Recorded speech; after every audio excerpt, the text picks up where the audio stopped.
Hello everyone, today I'll go over what if a lone ghost came to M.H.A. And all the credit goes to the author in the description below. Let us begin. All for one. All Might yelled as he rushed toward the villain, watching the destruction down below. All for one turned and blocked All Might's punch with little effort. Ah, if it isn't Nana's successor. You are too late to stop me. This whole city will be lost and the people's hope dies with you. All for One's right arm grew to an insane size as he threw a punch at All Might, destroying the city block behind him in a single blow. All Might sent his own series of haymakers straight back as he recovered from the back blast of All for One's attack. All Might's barrage sent AFO flying down to the street below. The ground cracked and caved in where AFO crashed into the floor, kicking up a massive dust cloud on impact.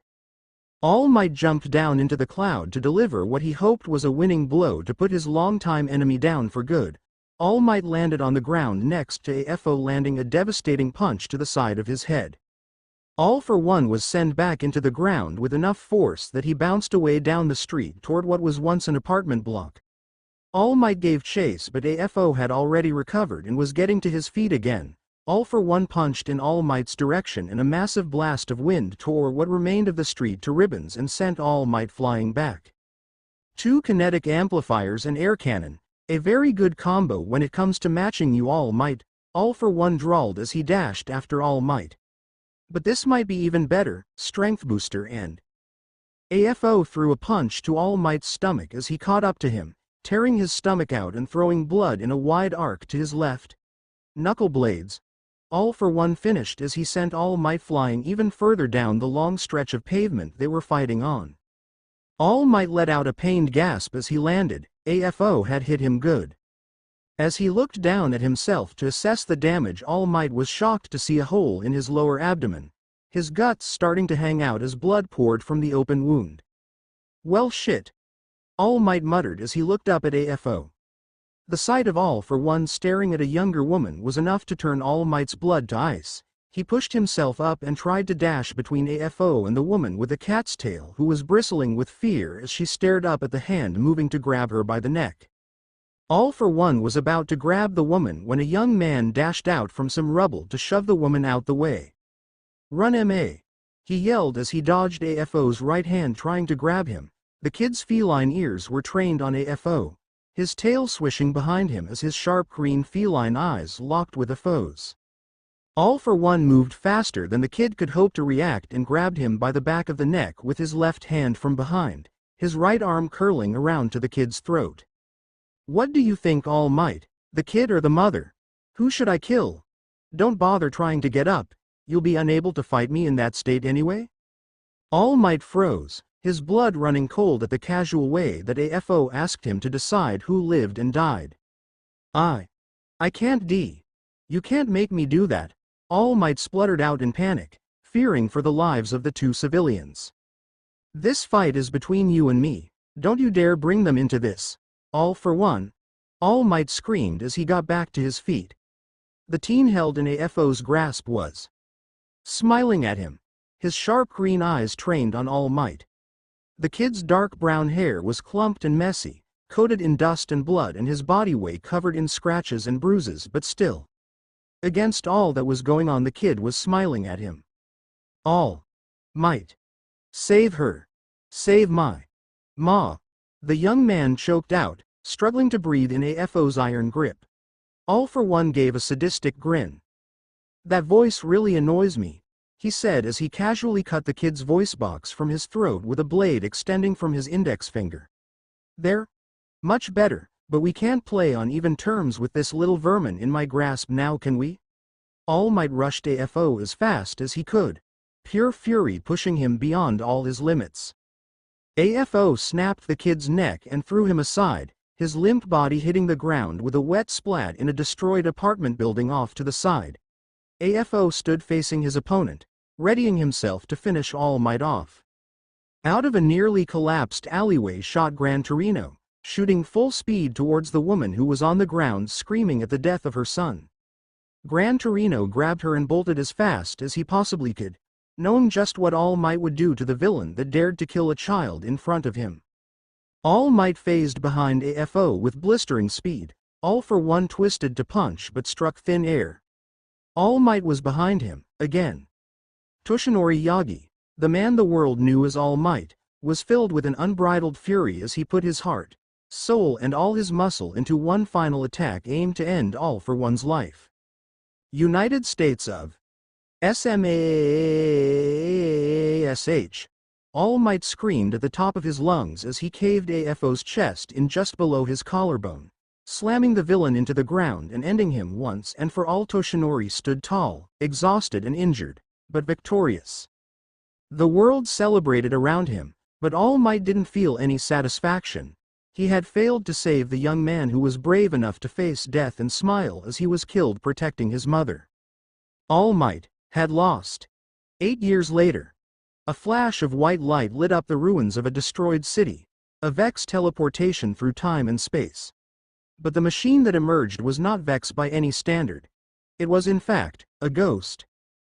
The ghost hovered in the air as it looked around at the new environment it had been released into. She had been captured by the Vex and was being used as a lab rat to see if a different form of humanity from a separate timeline could produce a guardian. The ghost was filled with the light the moment it arrived in the new world. This place was practically vibrating with light. It flowed into the ghost, renewing her strength. She immediately set to work using her newfound power to try block any more Vex transmat links to this world. She was not letting those machine monsters desecrate this world as they had her own. Once she finished, the ghost decided to have a look around to see what could be found here. If the Vex put her here to raise a guardian, Solasi was going to do just that. One that would spell their doom. Solasi started her search with a wide-range perimeter scan aimed to find any organic material amongst the rubble of the destroyed city she had been transmatted into. The first scan came up with hundreds of potential targets for more precise scanning, so Solasi set to work with the closest one to her. Solasi shot off flying toward a half-standing house and moved inside to search for a body to scan. It wasn't hard to find one as there were 3 in the main living room. Although none of them were capable of holding the light, so Solasi moved on to the next site, a small shopping mall. After a few hours of searching, Solasi was getting frustrated. None of the people on this world were capable of wielding the light, not even the smallest amount. They were not compatible at all. Solasi was beginning to curse her luck as she entered the site of a collapsed apartment block on what appeared to be the main road of the area, and judging by the crater left in the road, the center of one hell of a fight. Upon entering the rubble of the building, Solasi saw another skeleton. This one was smaller than most, a teenager if she had to guess. Its neck had been snapped and was disconnected at the base of the head. Solasi felt bad for whoever they had been in their past life. Nobody deserved to die and be left to rot in a place like this. Solasi hovered toward the corpse to give it a scan and was amazed at what she found. The kid was able to wield the light. More than that though, he was far more compatible than some of the guardians back in her old world had been. This kid was going to be strong, and Solasi knew it. She immediately set to work repairing his body and bringing him back from the dead. Not the easiest of tasks, but one a ghost was born to do. Within minutes the kid's body was completely healed to how he had been before his death. Solasi noted that his body was missing a voice box. The kid would be mute, but that wouldn't be a problem as Solasi and her guardian would be telepathically linked. He also had cat's ears, a tail and claws on his fingers. His dark brown hair was fairly long for a guy, but Solasi thought it suited him. Well, I'm done now. The rest is up to you. Come on back to us. Eyes up, guardian, Solasi said to her guardian just as much as to herself. Eyes up, guardian. A feminine and slightly robotic voice said. It was so loud that it shook the young boy to his very soul. Then the world went white, a light so bright it blinded him. He closed his eyes and covered them with his hands. The light subsided and the newly born guardian lifted his head from the concrete he awoke on. The feline boy tried to ask what was happening but found he couldn't speak. Confused, he reached for his throat. There was no vibration when he tried to speak, nothing at all. Something was missing. The young boy looked up and saw a purple hand-sized diamond-shaped drone of sorts with white markings at the tips of its shell. Its blue eye lit up and flashed as it talked to him.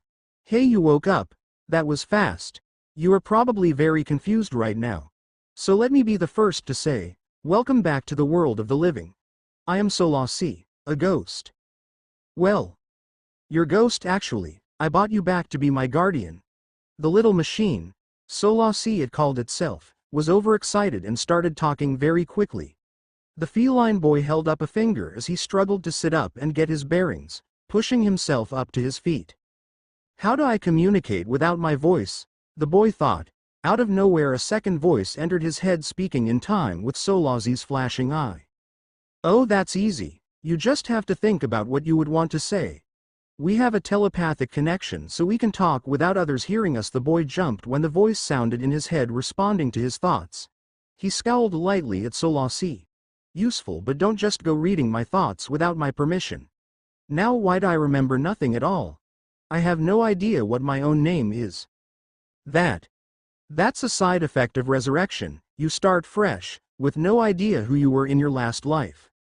But that just means a new world of possibilities. You can do anything you want.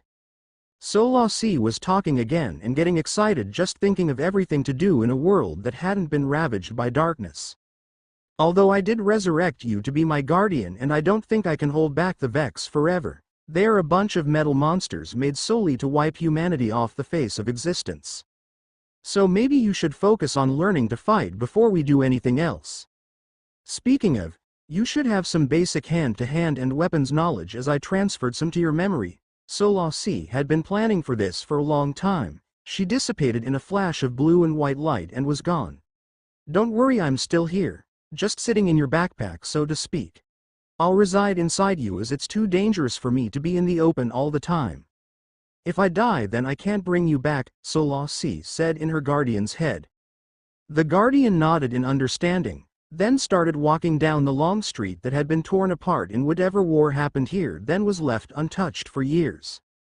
Hey Solasi, is there a way of communicating with other people that doesn't involve you coming out and revealing yourself? The guardian thought to his ghost. Yes there is, it's called sign language. I'll just take a few minutes to upload how to speak it fluently to your memory, then you can practice by using it to talk to me before we run into another person. Solasi replied happily. She was grateful that her guardian was already thinking of her safety and keeping her hidden as much as possible. Solasi got to work accessing the network that seemed to be routing information all over the world they were on. It was extremely primitive compared to the systems used back on her Earth. Any ghost could have hacked in from anywhere in seconds. Solasi didn't even need a console to access it. She just intercepted a signal going to a satellite and used it as a bridge of sorts. It took her less than a minute to discover all she needed about where they were, a place called Japan, the date, current events, and even everything there was to know about communicating with sign language. Now her guardian just needed to practice to get the hang of it.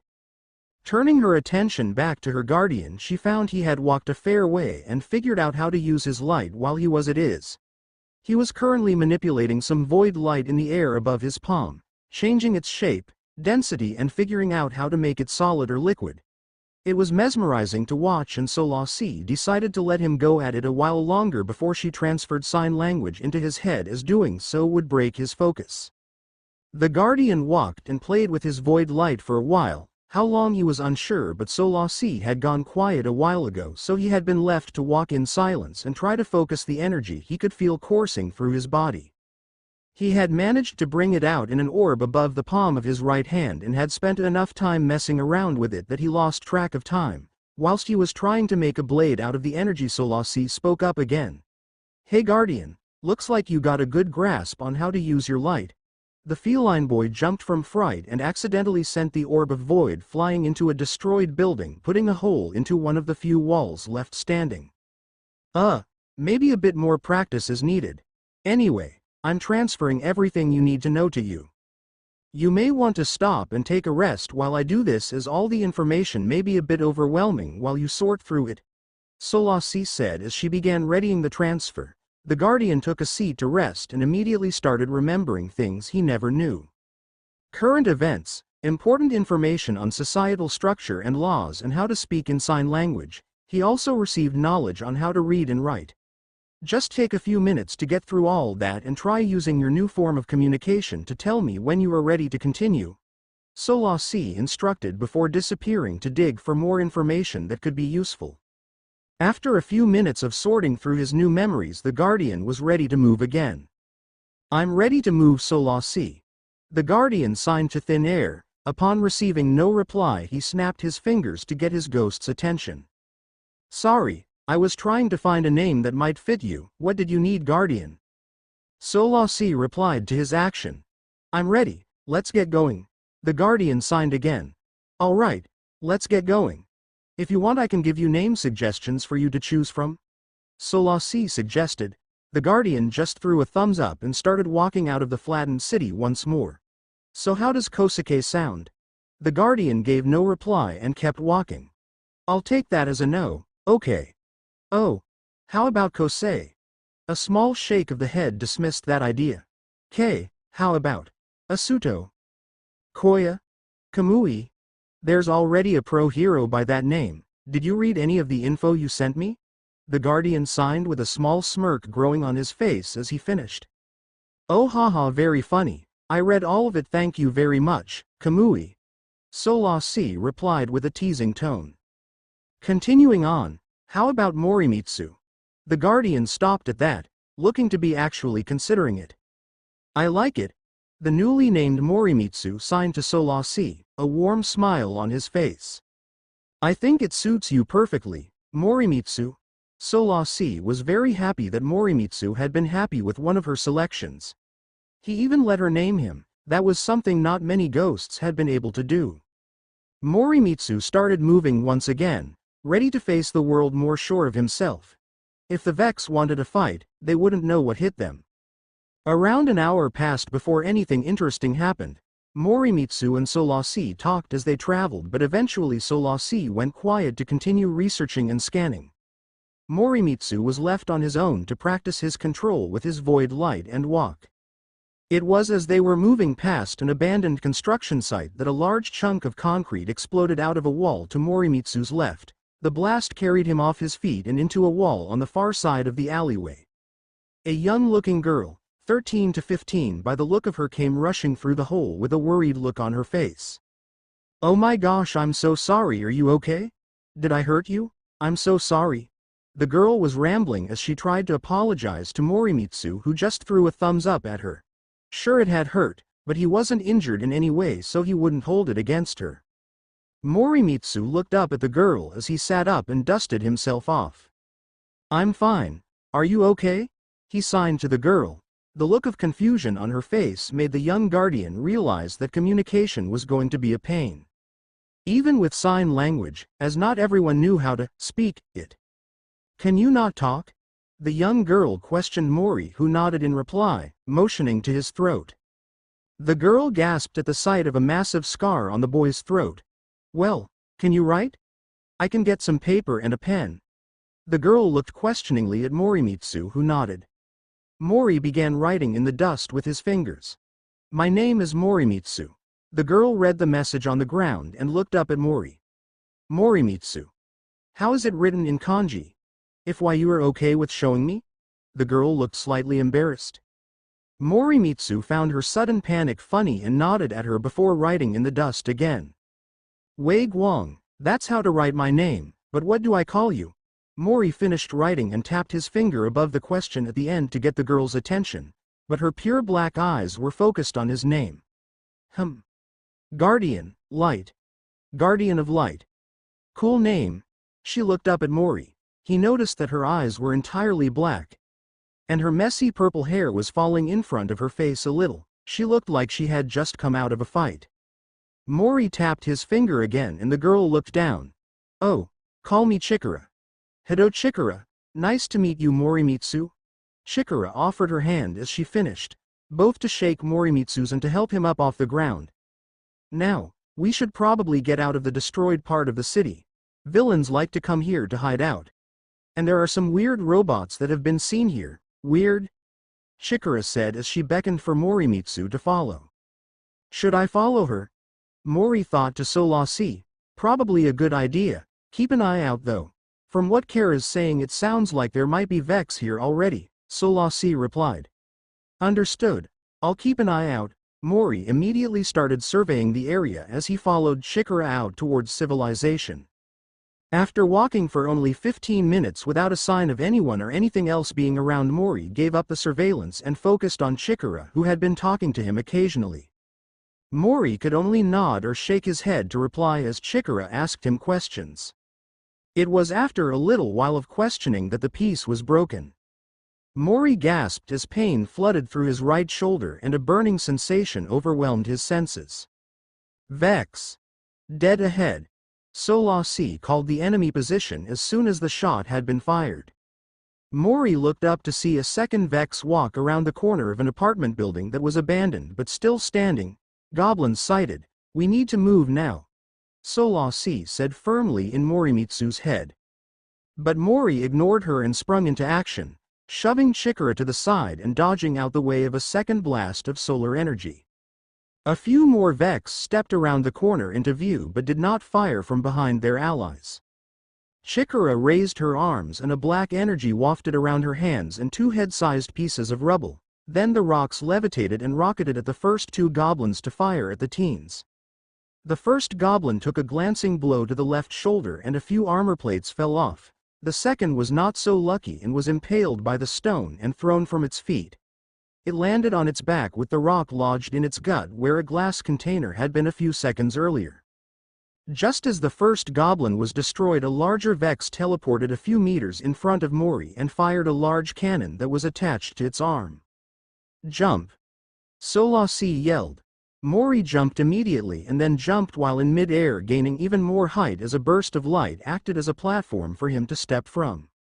The large Vex had fired where Mori had been standing and the shot tore up what was left of the pavement and disintegrated it.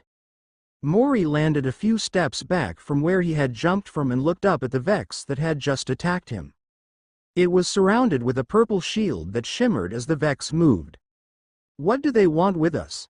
Chikara called to Morimitsu as she backed up a step and levitated two more rocks with her quirk, if Mori recalled correctly. Mori didn't take his eyes off what Solasi called a minotaur. After the first contact, she had transferred all info she had on any Vex she had encountered during her life. Out of nowhere, two more goblins flew around the corner behind their allies and slammed into a car on the opposite side of the street.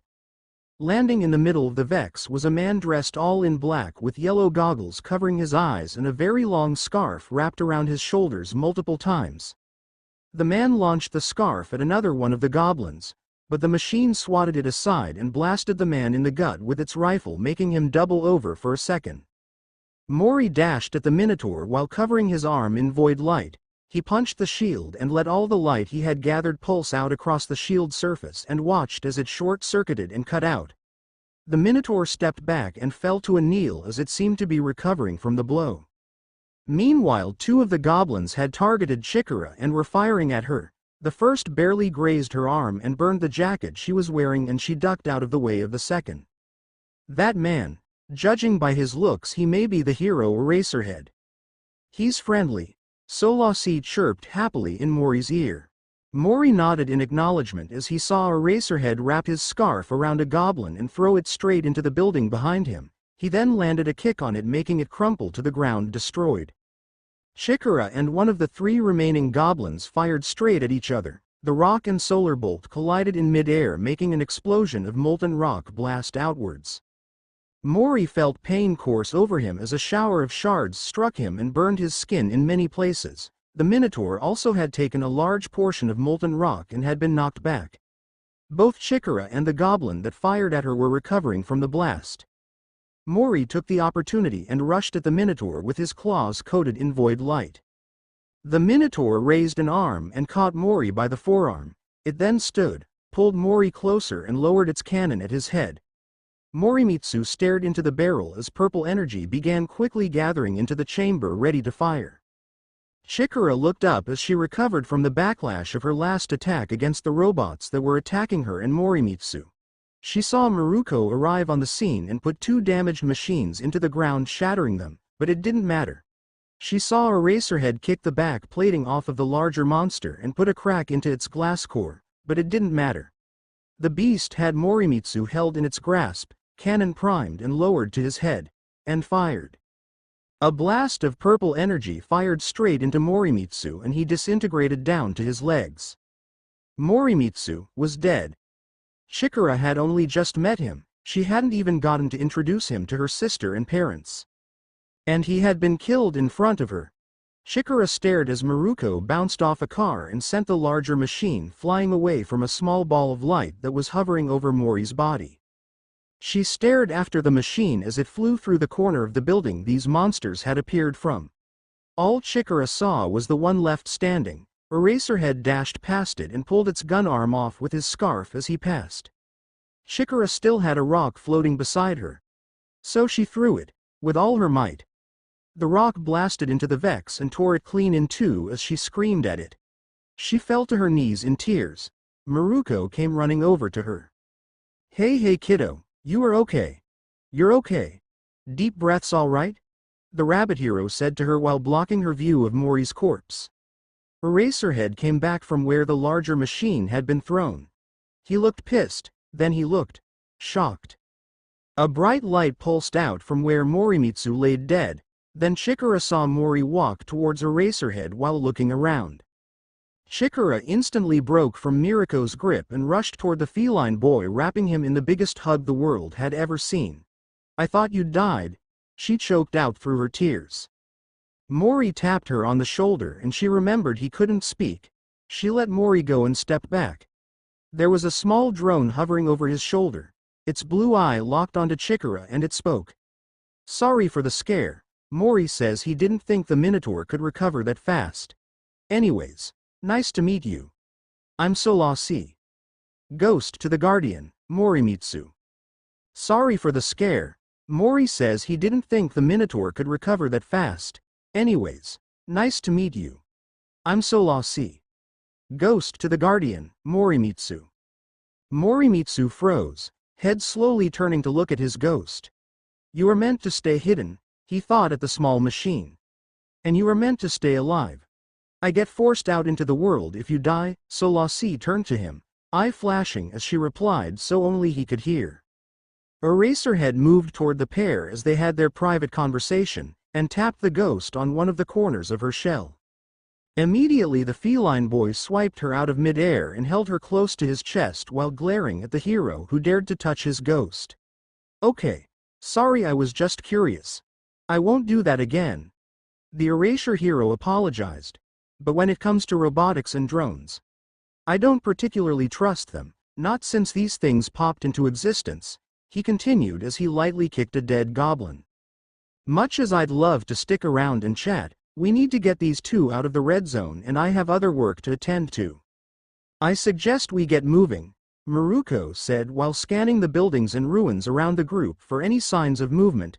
Agreed, let's move you too. That way. Eraserhead pointed towards the closest safe area.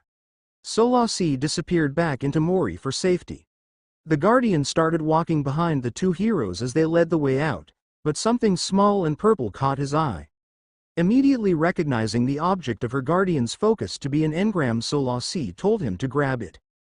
Mori nodded and quickly moved over to the engram and collected it before rejoining the group. What you got there? Maruko asked, looking at the strange object. Just a souvenir from my first battle. Mori signed to her after placing the object in one of the pockets of the dusty jacket that his ghost had given him. Miriko's eyebrows lifted slightly at the use of sign language. She turned and walked backwards facing the two kids. Well, put it on a shelf somewhere safe. It looked pretty valuable. Maruko replied in perfect sign language, surprising Mori, who started asking questions about her and what she does. Eraserhead just rolled his eyes at their antics. It took only half an hour to get out of the red zone and back to the city center. Maruko signed goodbye to Mori and left with a "see ya round" to Chikara and Aizawa, who had introduced themselves on the way back because Chikara was getting annoyed at being called "kid" by the heroes, and Aizawa thought that being called Eraserhead every 10 seconds by the two kids following him was an irrational waste of time and effort. So are you heading off too, Mr. Aizawa? Chikara asked while standing close to Mori. The hero looked at the two kids. While they had survived the attack, it was clear they were still a bit shaken up by it. Even thought they hid it well, he saw right through the facade. Nope, I'm getting you two home safely, so let's get moving. Where do you two troublemakers live? Oh, I'm just up the road. That way, near Ua. What about you, Morimitsu? Chikara asked with her head tilted. Mori just looked at the ground and shook his head. Morimitsu, what's wrong? I need to know where to take you. Aizawa knelt down beside the feline boy and put a hand on his shoulder. Solasi appeared between them. We don't have a home. Hard to explain on the spot, but it's complicated, the ghost said before disappearing once more. Well, that makes thing interesting. I'll see what I can do to help, but we need to find you something for tonight at least. It's getting late, Aizawa said looking at the rapidly darkening sky. He can come stay with me for tonight, Chikara said. I'm sure my parents would be happy to help someone in need. She looked hopefully to the hero and guardian to see their reactions. Morimitsu was looking at her and mouthed a quiet, thank you, to her. Aizawa thought it was a great idea. Okay, lead the way. I'm going to make a few calls while we walk. See if I can secure something more permanent. Aizawa let the two kids walk a few meters ahead of him so he could talk to Nezu without being overheard by anyone. Hello Aizawa, you normally don't call just to chat, so let's skip formalities. What's happened? Nezu picked up and got straight to the point, bringing a small smile to Aizawa's face.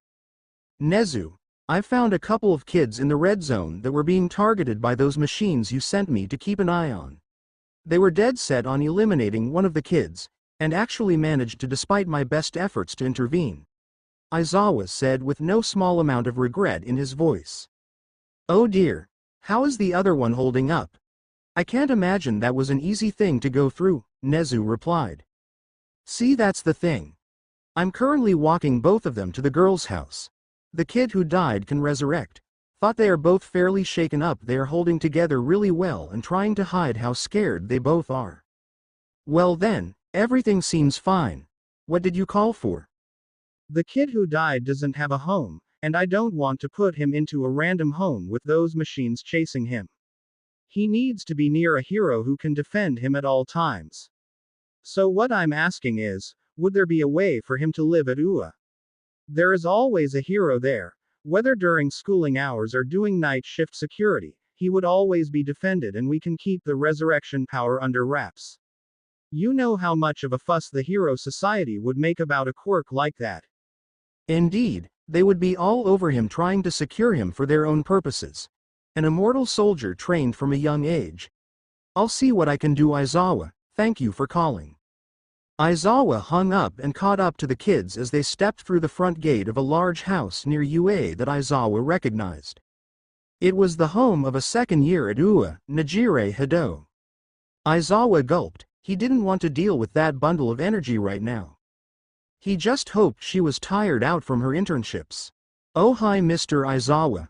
Aizawa froze and looked over his shoulder.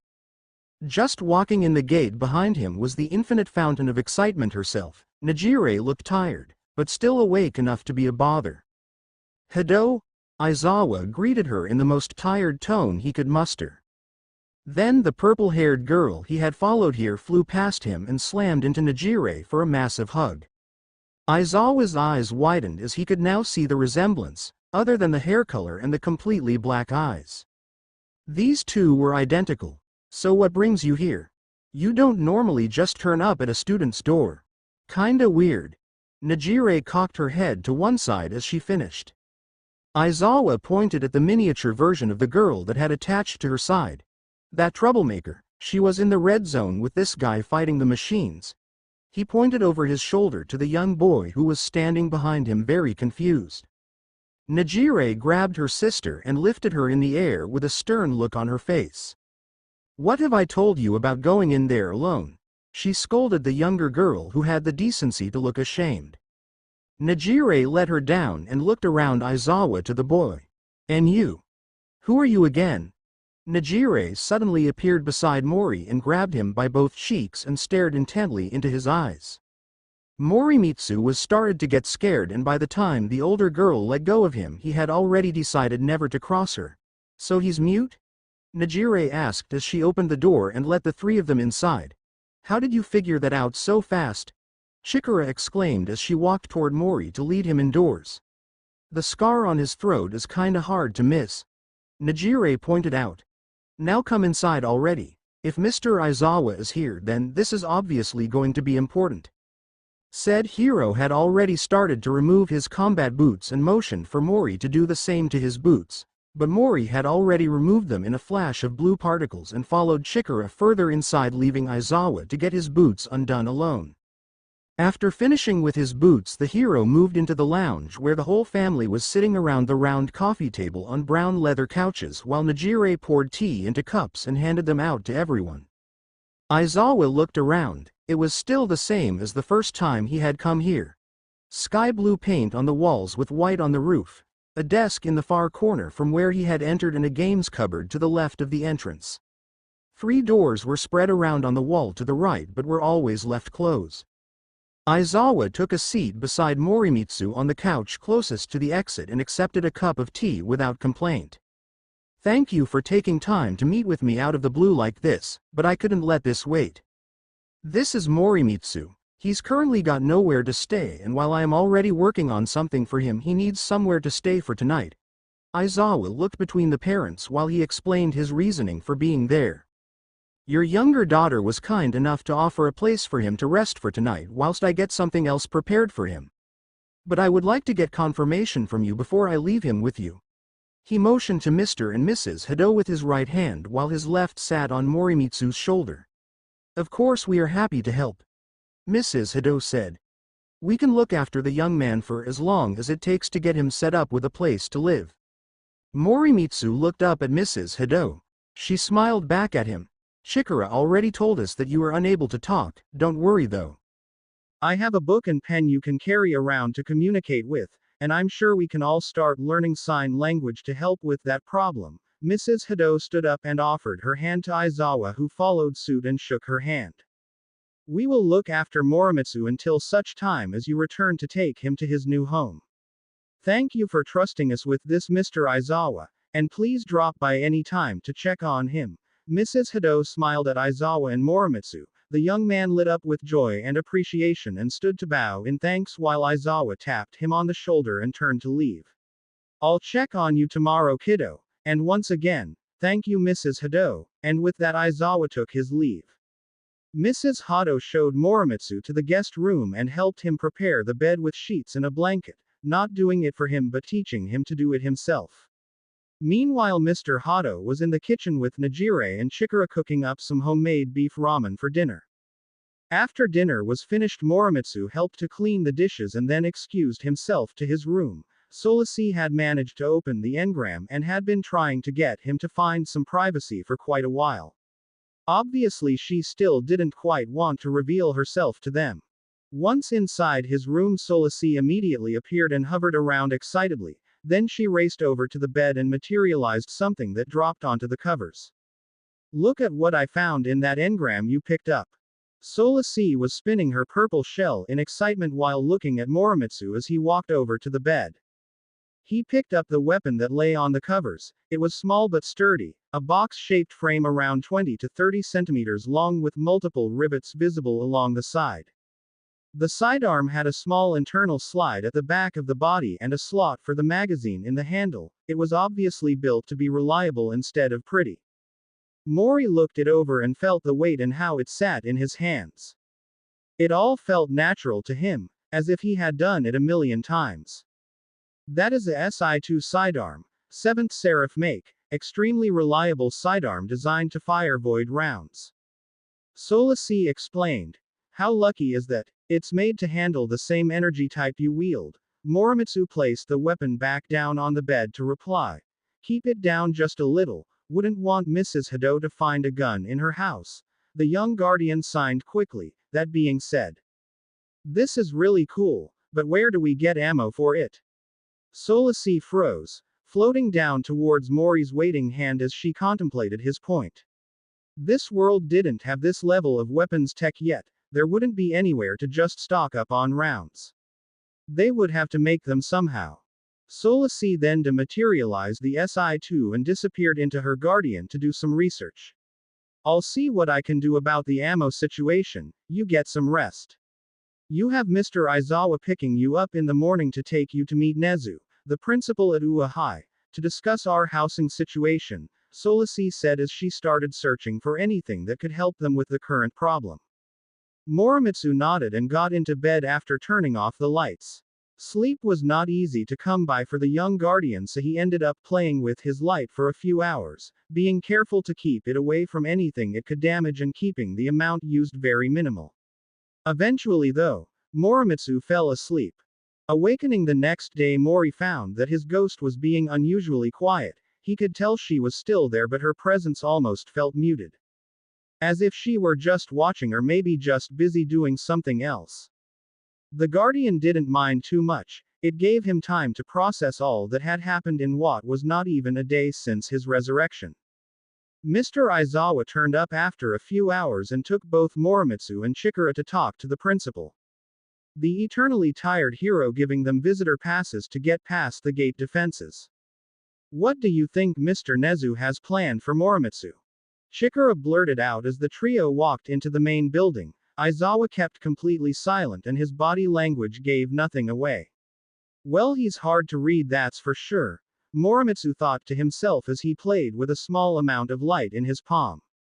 He was currently making different shapes with the light and making them solid, but as they walked up to the principal's office he let the light dissipate and steeled himself to face whatever was about to happen.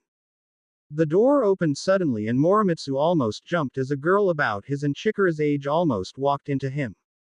Mori bowed in apology before standing and taking a look at the stranger. She was exactly his height with long flowing silver hair that faded into a dark blue near the ends. Her eyes were a strikingly bright green that almost glowed compared to her darker skin. She wore a black long sleeve and cargo pants with a pair of combat boots to match. What really threw Mori off though was the tattoo on the right side of her face. Extending up from under her shirt they looked like ocean waves moving from her arm to her right eye, a hook depicted near her cheek. The tattoos were fading from an ocean blue back to black as the girl had to calm herself and stop her quirk from activating. Sorry about that. I didn't expect anyone to be there. You surprised me is all. Thanks again, Mr. Nezu. The stranger quickly took her leave, looking at Morimitsu and Chikara questioningly as she walked past but not stopping to talk. In you go. Nezu's got a busy schedule, so let's not waste any time, Aizawa said as he pushed the two teens inside. Ah, Hado and Morimitsu was it. Come in, take a seat. Nezu welcomed them and pointed to the two chairs in front of his desk. Let's get straight to the point, shall we? Mori nodded as he sat down. Well, I have been informed of everything, so no need to hide your ghost. That is what you called it, yes. Either way, Morimitsu, I regret to inform you that whilst we are unsure of why the machines are specifically after you, we will adopt you into the normal system for orphan children, and as you have no known parent or guardian you will be unable to apply to live on your own in an apartment. Nezu looked up and directly into the guardian's eyes. So I have a proposition for you. Should you agree to it, one of our own teachers here at UA can look after you for the time being. Of course, should some family member appear, we would give you the option to live with them and this whole problem would be solved. But as it is now, I would rather keep you somewhere safe and close to someone I can contact. If you want, we can go around and meet all the teachers who have agreed to help with your situation and then. Nezu slid a tablet towards Morimitsu. You may make your decision as to who you choose. Of course, the Hado family is still an option, should they agree to it, Nezu finished. Morimitsu thought it over and came to the decision to just go with it for now. It was only temporary anyway, and he got to choose who he stayed with once he'd met them all. Morimitsu looked down at the tablet, which was turned on and had a writing app open, so he picked it up and started typing a reply for Nezu to read. I'll stay with one of the teachers. If just my presence is enough to be a danger to people, then I'd rather be near someone who is ready to fight than someone I'd need to protect. At least until I'm ready to protect people. Nezu read the guardian's reply and nodded slightly while clapping his paws together. Well then, off we go. Let's go meet everyone. The mouse man jumped off his seat and walked around the desk to Aizawa. Then faster than the two kids thought possible he climbed the exhausted-looking man, coming to a rest atop his right shoulder. Aizawa didn't so much as blink at his antics, instead just moving toward the door as he motioned for the two to follow him. Chikara and Morimitsu looked at each other and shrugged. If Mr. Aizawa didn't react to it, then it must be normal here, so they quickly caught up to the decaffeinated hero and followed him to the teacher's lounge. Upon opening the door, Mori was met with the sight of Midnight and present Mike talking over the sound of a coffee machine. The two heroes looked at him as soon as the door opened, Midnight moving over to introduce herself. So this is the young man who's in need of a place to stay, him? Oh, look how adorable you are, she said as she grabbed him by the cheeks to get a better look at him. Morimitsu's eyes narrowed and his ears lay flat as he tried to escape the hero's grip. That's enough. Let the poor kid go, Aizawa warned as his eyes flashed red. Midnight immediately put her hands up as she released the feline boy, said boy writing on the tablet to show to Nezu. She's too hyperactive. Present Mike had crossed the room with coffee in hand and laughed as he read what the boy had written. Haha, he doesn't like Yakayama, guess yo. Mike was cut off by a clawed hand slamming his lower jaw upward and holding it there. He looked down at the kid with a raised eyebrow. Mori let him go and typed something on the tablet before showing the DJ. FAAR too loud. He rubbed his ears as he showed his message to everyone, receiving a snort from Aizawa for his troubles. Totally agree with you there, kiddo, Aizawa remarked as he subconsciously dealt with a knot in his capture scarf. Mori started typing again, flipping the tablet to Nezu and Aizawa when he finished. Is Mr. Aizawa a teacher here? Aizawa deadpanned at the kid. If you choose me, then you are going to be put through hell, kid. You'll be joining me when I do workouts, go on runs, and you'll be learning some hand-to-hand combat, so I've got someone to spar with. It won't be fun, Aizawa said threateningly. He was hoping to scare the kid so much that he wouldn't think twice about avoiding him. However, the young man seemed to be thinking about it. Then he started typing, and smiling. When do we start? Aizawa's brain stopped. He had to reread that last message a few times. The kid wanted to train. Why would you agree to my terms, kid? Aizawa questioned. Can't protect the world if I'm unable to fight. You offered training where I have none planned yet. A roof over my head, food and a place to sleep. And you are calm and quiet. That already makes you more comfortable to be around then. Well, he finished by pointing to the rest of the teachers in the lounge, either talking to each other or watching the boy with interested gazes. Aizawa just smirked at the jab. Fine, let's get going then. Morimitsu Aizawa, your 10 months of hell awaits. Mori gave the man a soft punch on the arm and a smile, then turned to Chikara, who had been talking to 13 in the hallway.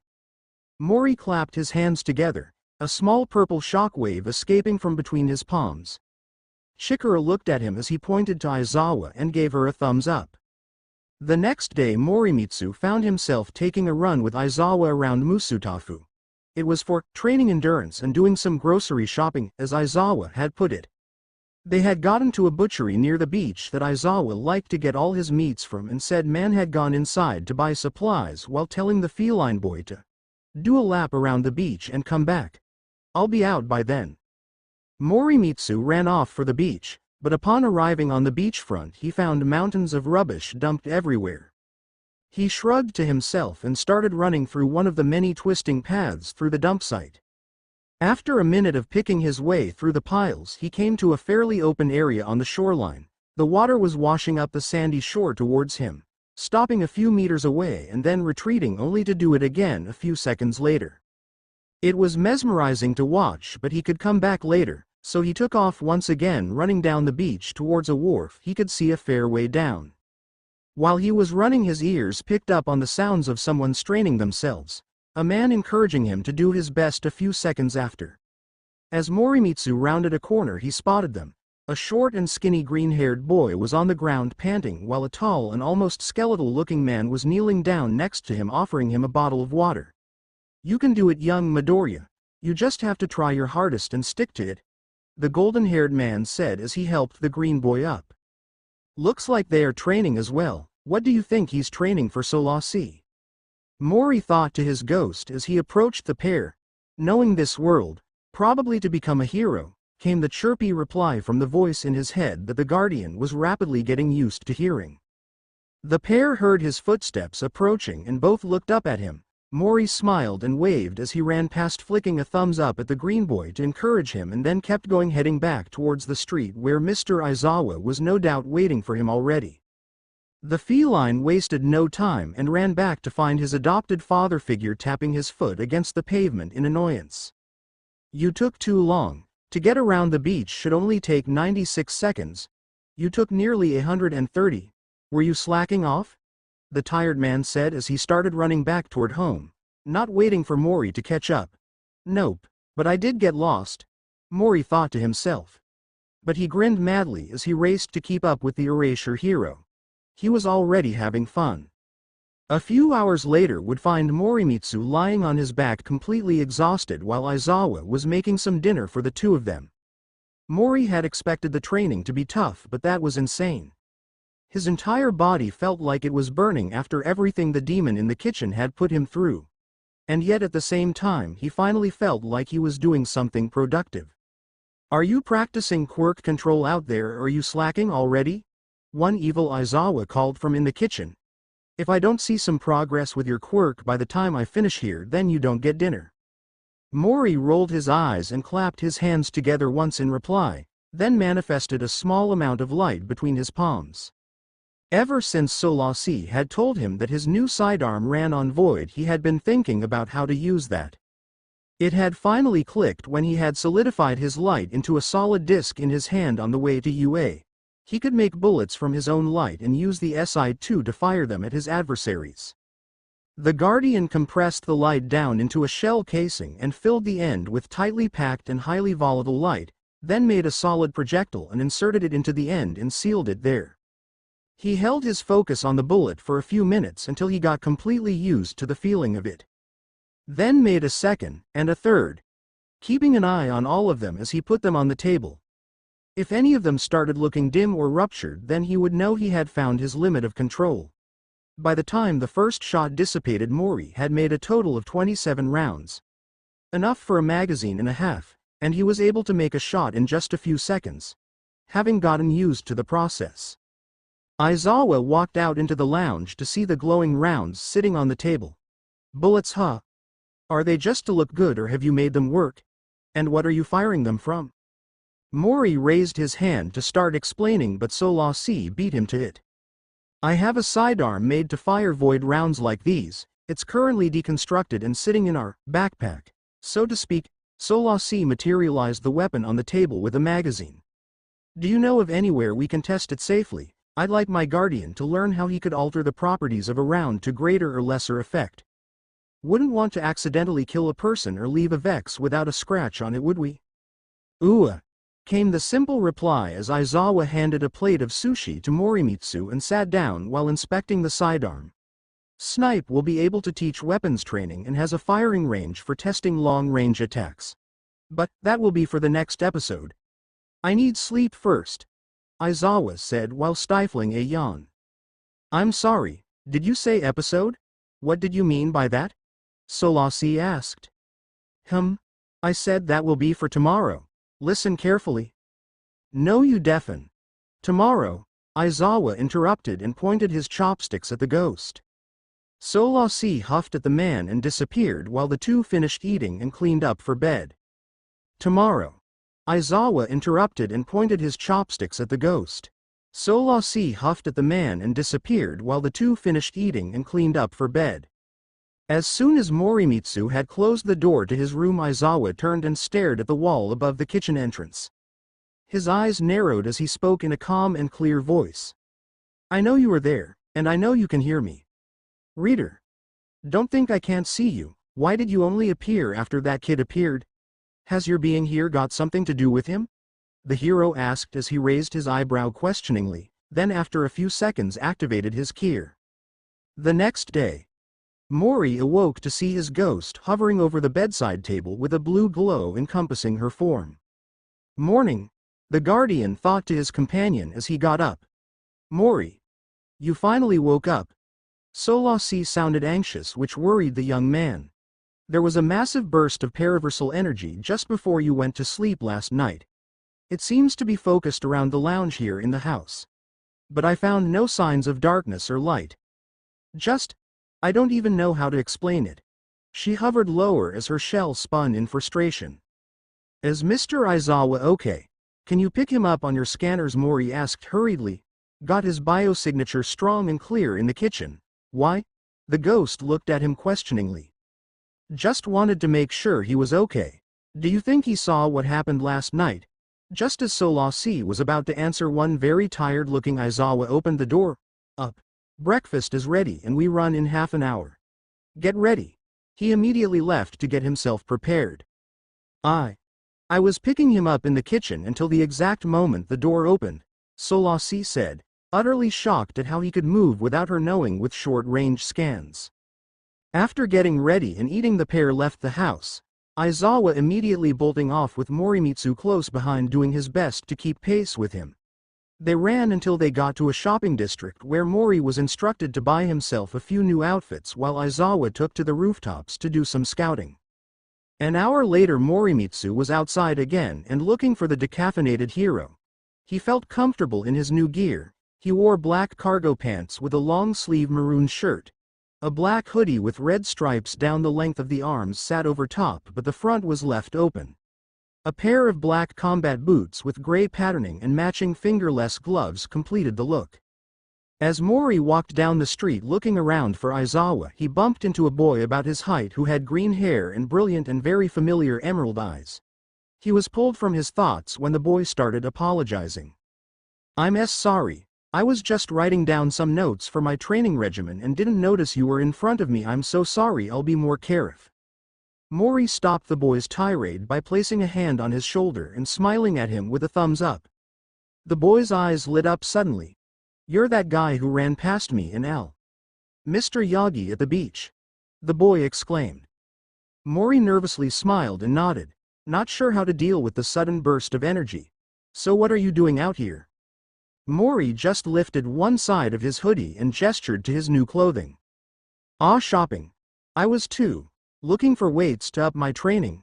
The Guardian gave him another thumbs up. The green boy looked at the Guardian curiously. Is there a reason why you don't talk? Mori raised his hands to reply but was interrupted by a familiar voice. That would be because he's mute, not that it's much of a problem. Just a bit inconvenient, Shikara said, announcing her presence. Hello, how doing I today? Shikara signed to Mori as she approached. Mori broke down into silent laughter. Shikara was wondering what was so funny. After he recovered, the Guardian replied with the same question, much slower and in correct order. Hello. How are you doing today? Shikara instantly picked up on the difference and huffed at the feline boy. All right. I've only been learning for a day. No need to pick apart how I talk. Mori clicked his tongue and tapped her on the shoulder with the back of his right hand. Who's the new guy? Came a voice from behind Mori, both him and Shikara jumping and turning to see the dark-skinned girl from the previous day looking at them. Morimitsu pointed at her accusingly while holding his chest. Shikara glared at the intruder. What? Said the silver-haired girl as she looked at them like she hadn't just tried to scare them to death. You didn't need to scare us, Shikara deadpanned at her. I didn't mean to. Well, you did, sorry I guess. Anyway, nice to meet you. I'm Shikara and this is Morimitsu, the purple-haired girl said as she motioned to the feline boy beside her. Kanohi. Nice to meet ya. All eyes turned to the green boy who had been silently watching everything unfold. I'm Aizuku Midoriya. The boy almost yelled in surprise as he realized everyone was waiting for him. Well then, nice to meet you all. So what's everyone got planned for today? Shikara said with a smile that could rival a Cheshire cat. I see you are all having fun, Aizawa said as he walked out of nowhere into the little huddle. Mori looked up at him and grinned, sticking a thumb in the air. We have a busy day today, Morimitsu, so I suggest getting you friends' phone numbers and then catch up when you aren't meant to be training, Aizawa said as he handed a brand new cell phone to Mori. The feline boy took it and looked at it in confusion. Aizawa rolled his eyes and pressed the power button on the side. The screen lit up and unlocked. the Guardian looking at it confused for a few more seconds. Just before Aizawa or anyone else could do anything, Mori suddenly opened the Contacts tab and created a new one before handing it to Chikara to input her number. This continued until he had all three of the teens' numbers on his phone. Right. I'm teaching Morimitsu hand-to-hand combat today, so we will be off. Can I watch? Chikara said quickly. I've never gotten any hand-to-hand training before. I'm more suited to long-range combat, but it can't hurt to learn, right? Aizawa stared at her until Kanohi spoke up. I've got nothing better to do. Can I come too? Aizawa's stare turned to her, then flicked to Midoriya questioningly. The boy nodded in excitement, notebook already in hand ready to take notes. Fine, but stay out of the way until I finish training him, Aizawa growled. Back at Aizawa's personal gym, both himself and Morimitsu were facing each other on opposite ends of a padded area. The other teens sitting off to the side waiting with excited or nervous looks on their faces, unsure of what would happen. The match will be decided by either ring out or knockdown. This is purely a test to see how much training you need. Understood? Aizawa called across the mat. Morimitsu nodded. Aizawa didn't wait and rushed straight at the feline boy to get a strike in while he was off guard. He opened with a quick right kick aimed at Mori's head, the boy barely raising his arm in time to soften the blow that sent him staggering to his right. Morimitsu then retaliated with a fast swipe at Aizawa's legs with his right hand. Aizawa simply jumped and sent his right foot crashing down at the attacking limb. The feline boy barely got his hand out the way and managed to spin around for a leg sweep just as Aizawa made contact with the ground. Aizawa's eyes widened in surprise. The kid was fast and had good instincts. Aizawa let his leg be swept from under him and used the momentum to roll away from the boy, then launched himself back at him as soon as his legs were under him.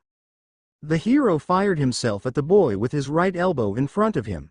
Morimitsu tried to duck but took the blow straight to the bridge of his nose, knocking him flat on his back with blood streaming from his nostrils.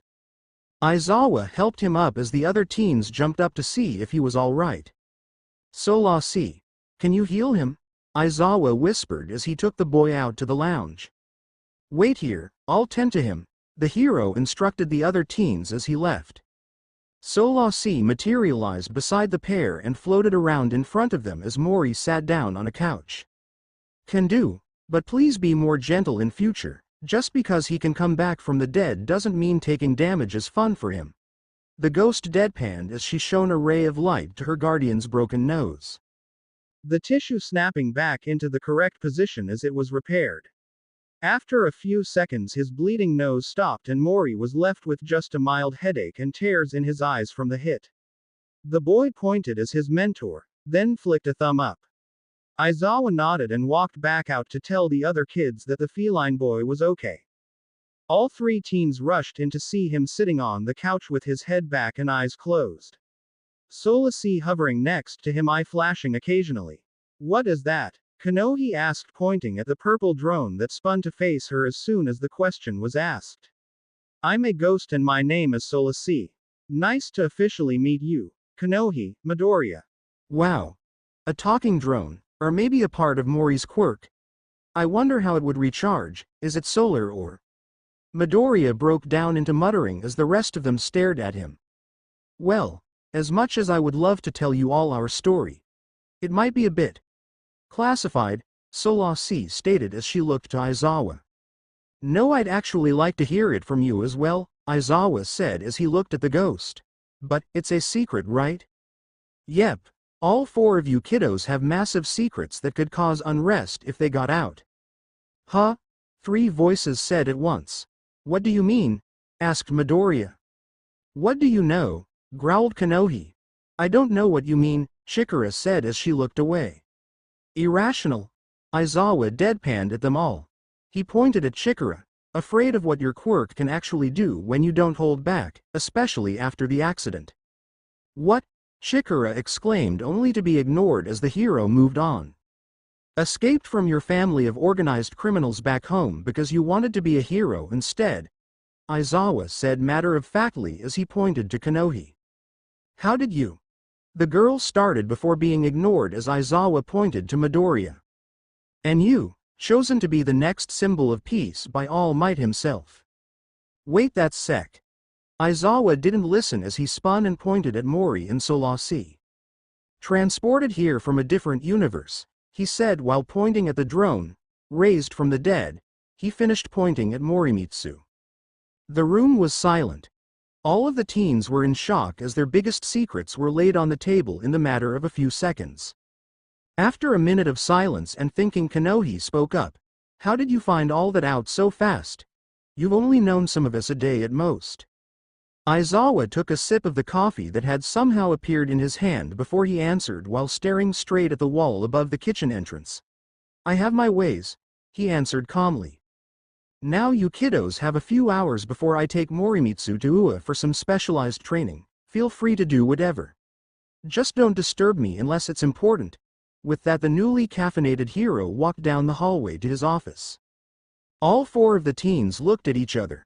So I guess that info you were asking about isn't so classified anymore, Solasi joked, trying to break the tension in the air. The next few hours the four of them would spend telling their stories, or what they were comfortable with. Wait, so you are only 2.5 days old? Kanohi questioned after finding out about Mori's resurrection 2 days prior. Mori clicked his tongue and nodded. Technically he was 15 at his time of death, Solasi stated. So I guess he's the same age as the rest of you. And the reason those machines, Vex you called them, were so intent on killing you is because you are a lightbearer? Shikara asked. Once again Mori nodded. Then he clapped his hands together and typed out a message to the group chat on his phone. Yep, but I'll be ready for them next time. That's why Dad is training me. To be a guardian. The other three looked at the message, then to Morimitsu, then to the hallway. Aizawa disappeared down. Dad? They all said in unison.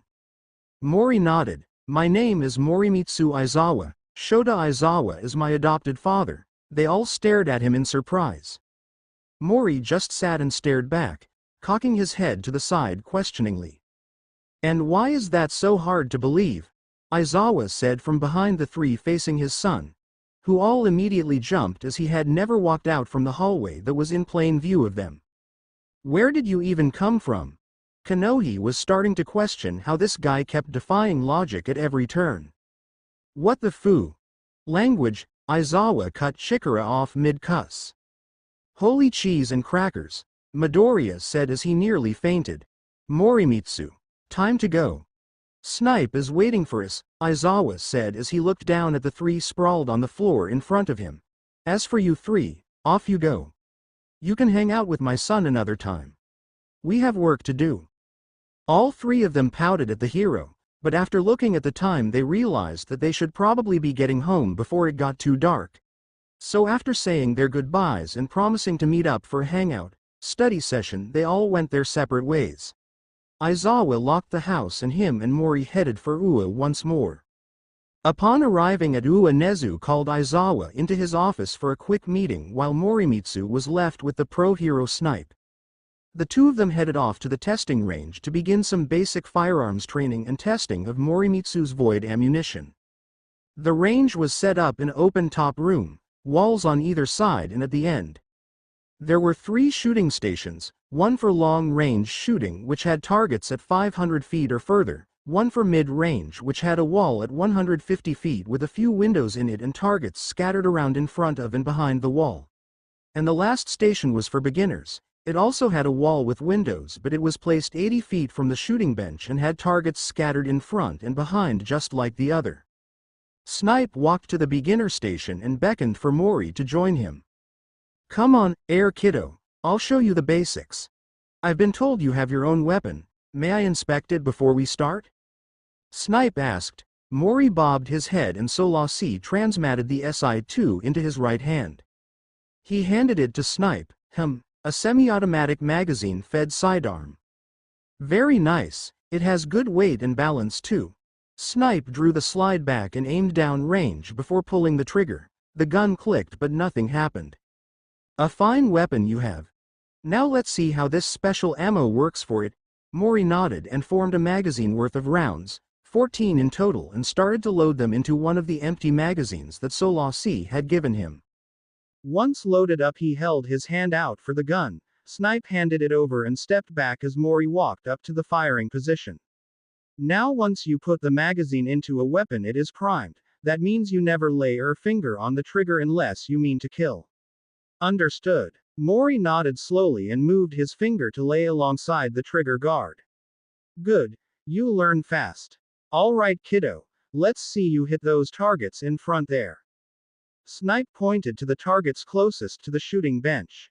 Morimitsu took a deep breath, then loaded the magazine into the handle, drew the slide and sighted up in one smooth motion.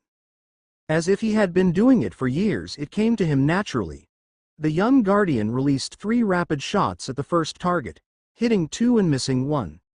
Then 4 more at a target a little further back at more spaced out intervals, giving himself time to aim after each shot. All 4 hit the target, one of which was close to center. And then he fired of 7 more shots, 1 to each target, hitting all of them within the middle 3 rings. After finishing the magazine, Mori removed it from the SI2, cleared the chamber and laid the gun flat on the table. Snipe walked up beside him. I dunno what Eraserhead was worried about. You seem to have this thing fully under control, just need to work on her aim. Snipe was impressed with how careful the kid had been after the first warning, and the way he quickly adjusted his firing rate to compensate for the poor accuracy had left the hero with the impression that the kid had done this before. Alright, how does this sound? You make yourself some more ammo and keep working on that aim. I'm gonna go get my gun and we shall have ourselves a lil competition. Mori grinned at the man while he clapped his hands together. Mori turned around and drew the spring in the magazine all the way down. Then he snapped his fingers on his left hand and generated some light that he shaped into bullets already in the mag. Once full, he released the spring and put the mag into the gun to get started once more. Snipe had returned by then and was finishing loading his own gun when the two were interrupted by a flash of light and some heavy thuds on the other side of the walls. Vex! Solasi yelled just before a powerful long-range blast of molten energy slammed into Morimitsu's chest, sending the Guardian down onto the floor flat on his back. 2 smaller shots flew by Snipe, but he sidestepped them and fired 3 shots of his own back toward the machine that had downed Mori. The Vex Hobgoblin tried to crouch down, but its rifle got stuck on a target close to the ground and it took all 3 shots to its core, leaving it a powerless heap of metal on the ground. You okay, kid? Snipe called as he dodged more shots, one of which struck his shoulder. Mori grabbed the SI2 off the ground and clicked his fingers on his left hand in reply while also gathering light in the palm of his left hand. He compressed the light as much as he could until he felt its form change from trying to explode outward to dragging his fingers inward. Snipe took another shot at a goblin as Mori threw the charged light in his hand. It impacted the wall between him and the Vex and expanded into a gravitational anomaly that dragged everything inwards, but somehow didn't even scratch the wall. A Minotaur stepped around the corner at the far wall and looked at Morimitsu, acknowledging him as the target. Snipe took a shot at the Minotaur, but the air around it shimmered purple and the shot was melted in mid-air before impact. Damn, that's one tough bugger. We gotta make a run for it, kiddo. If we can get out, I can call Nezu for reinforcements. Snipe called to the Guardian, who had just recovered and was now taking a few shots at the Minotaur. Its shield shimmered and flickered at the blasts. Then the large Vex warped closer, straight into the range of the vortex of void energy. It was pulled toward the center and the raging void light tore the shield to pieces, along with the armor plating on the chest and arms, leaving it vulnerable. More goblins had walked around the corner and were starting to take shots at Morimitsu and Snipe. The Guardian judged the Minotaur was down for now and swapped targets as he moved for the door. A goblin fired a blast at Mori and the feline boy took the hit to his right shoulder, but he spun back and returned fire. One shot melting a hole in the weapon's armor and another cracking the glass of the core. Snipe took 3 quick shots, taking shoulder armor off one Vex, splintering the chest armor of a second and tearing a hole through the core of the Minotaur, making it collapse to the ground. A purple engram with a yellow center popping out of it as it fell. Door, now! Snipe yelled as he traded shots with the remaining goblins. Mori obliged and made a run for the door, wincing in pain as his burns rubbed against what remained of his shirt. Why does this keep happening? he thought as he dove out the door with Snipe hot on his heels. The hero slammed the door shut and started running down the hall, trading his gun for his phone as he dragged Mori with him. "Nezu, Snipe here. We're under attack, machines. Vex. 2 dead, 4 alive," Snipe said through ragged breaths, then nodded as he got an answer. The hero then hung up and drew his gun again. "Kiddo, we gotta hold out here. I need you on that side of the intersection so we can make a crossfire," Snipe ordered as the two of them came to a crossing hallway. Snipe let the feline go and dashed to the pillar on the other side of the hall. Mori went to the other side where he was told and started charging light in his left hand again. This time trying to make a solid barrier around it so he didn't have to focus on it so much, but the barrier melted and he was left with an unstable ball of void light with a ring around it that was hovering around his gun. Wherever he pointed the gun, this ball followed. Mori decided to figure out how to use it later. He took a deep breath and steeled his nerves. "I've survived these things before, I can do it again," he thought to himself. "You've got this, Guardian. There's 4 goblins left, all of which are damaged badly," Solasi piped up. "Understood. Thanks, Sol." The door the pair had escaped from shook violently as something slammed into it, then again, and again. With each hit the door bent further outward. On the 4th hit the door exploded outward and slammed into the wall on the opposite side of the hallway with a loud clang. 4 goblins walking out, all looking worse for wear. Both Snipe and Morimitsu were hidden from view and the goblins split into 2 pairs. One moved toward them and one away from them. Aizawa came running down the hall behind Morimitsu but slowed down to keep quiet when he saw them hiding.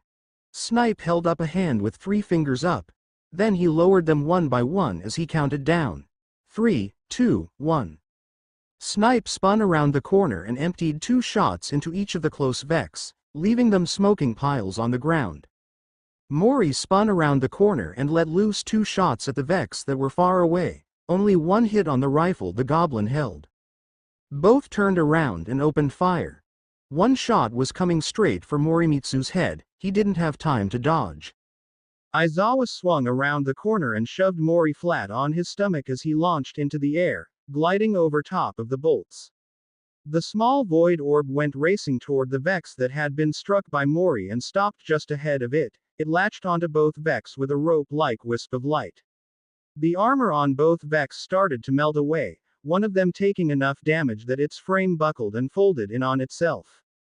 Aizawa sent both ends of his capture scarf ahead of him to grab onto the lights on the ceiling, then launched himself forward and let the scarf curl back up around his neck.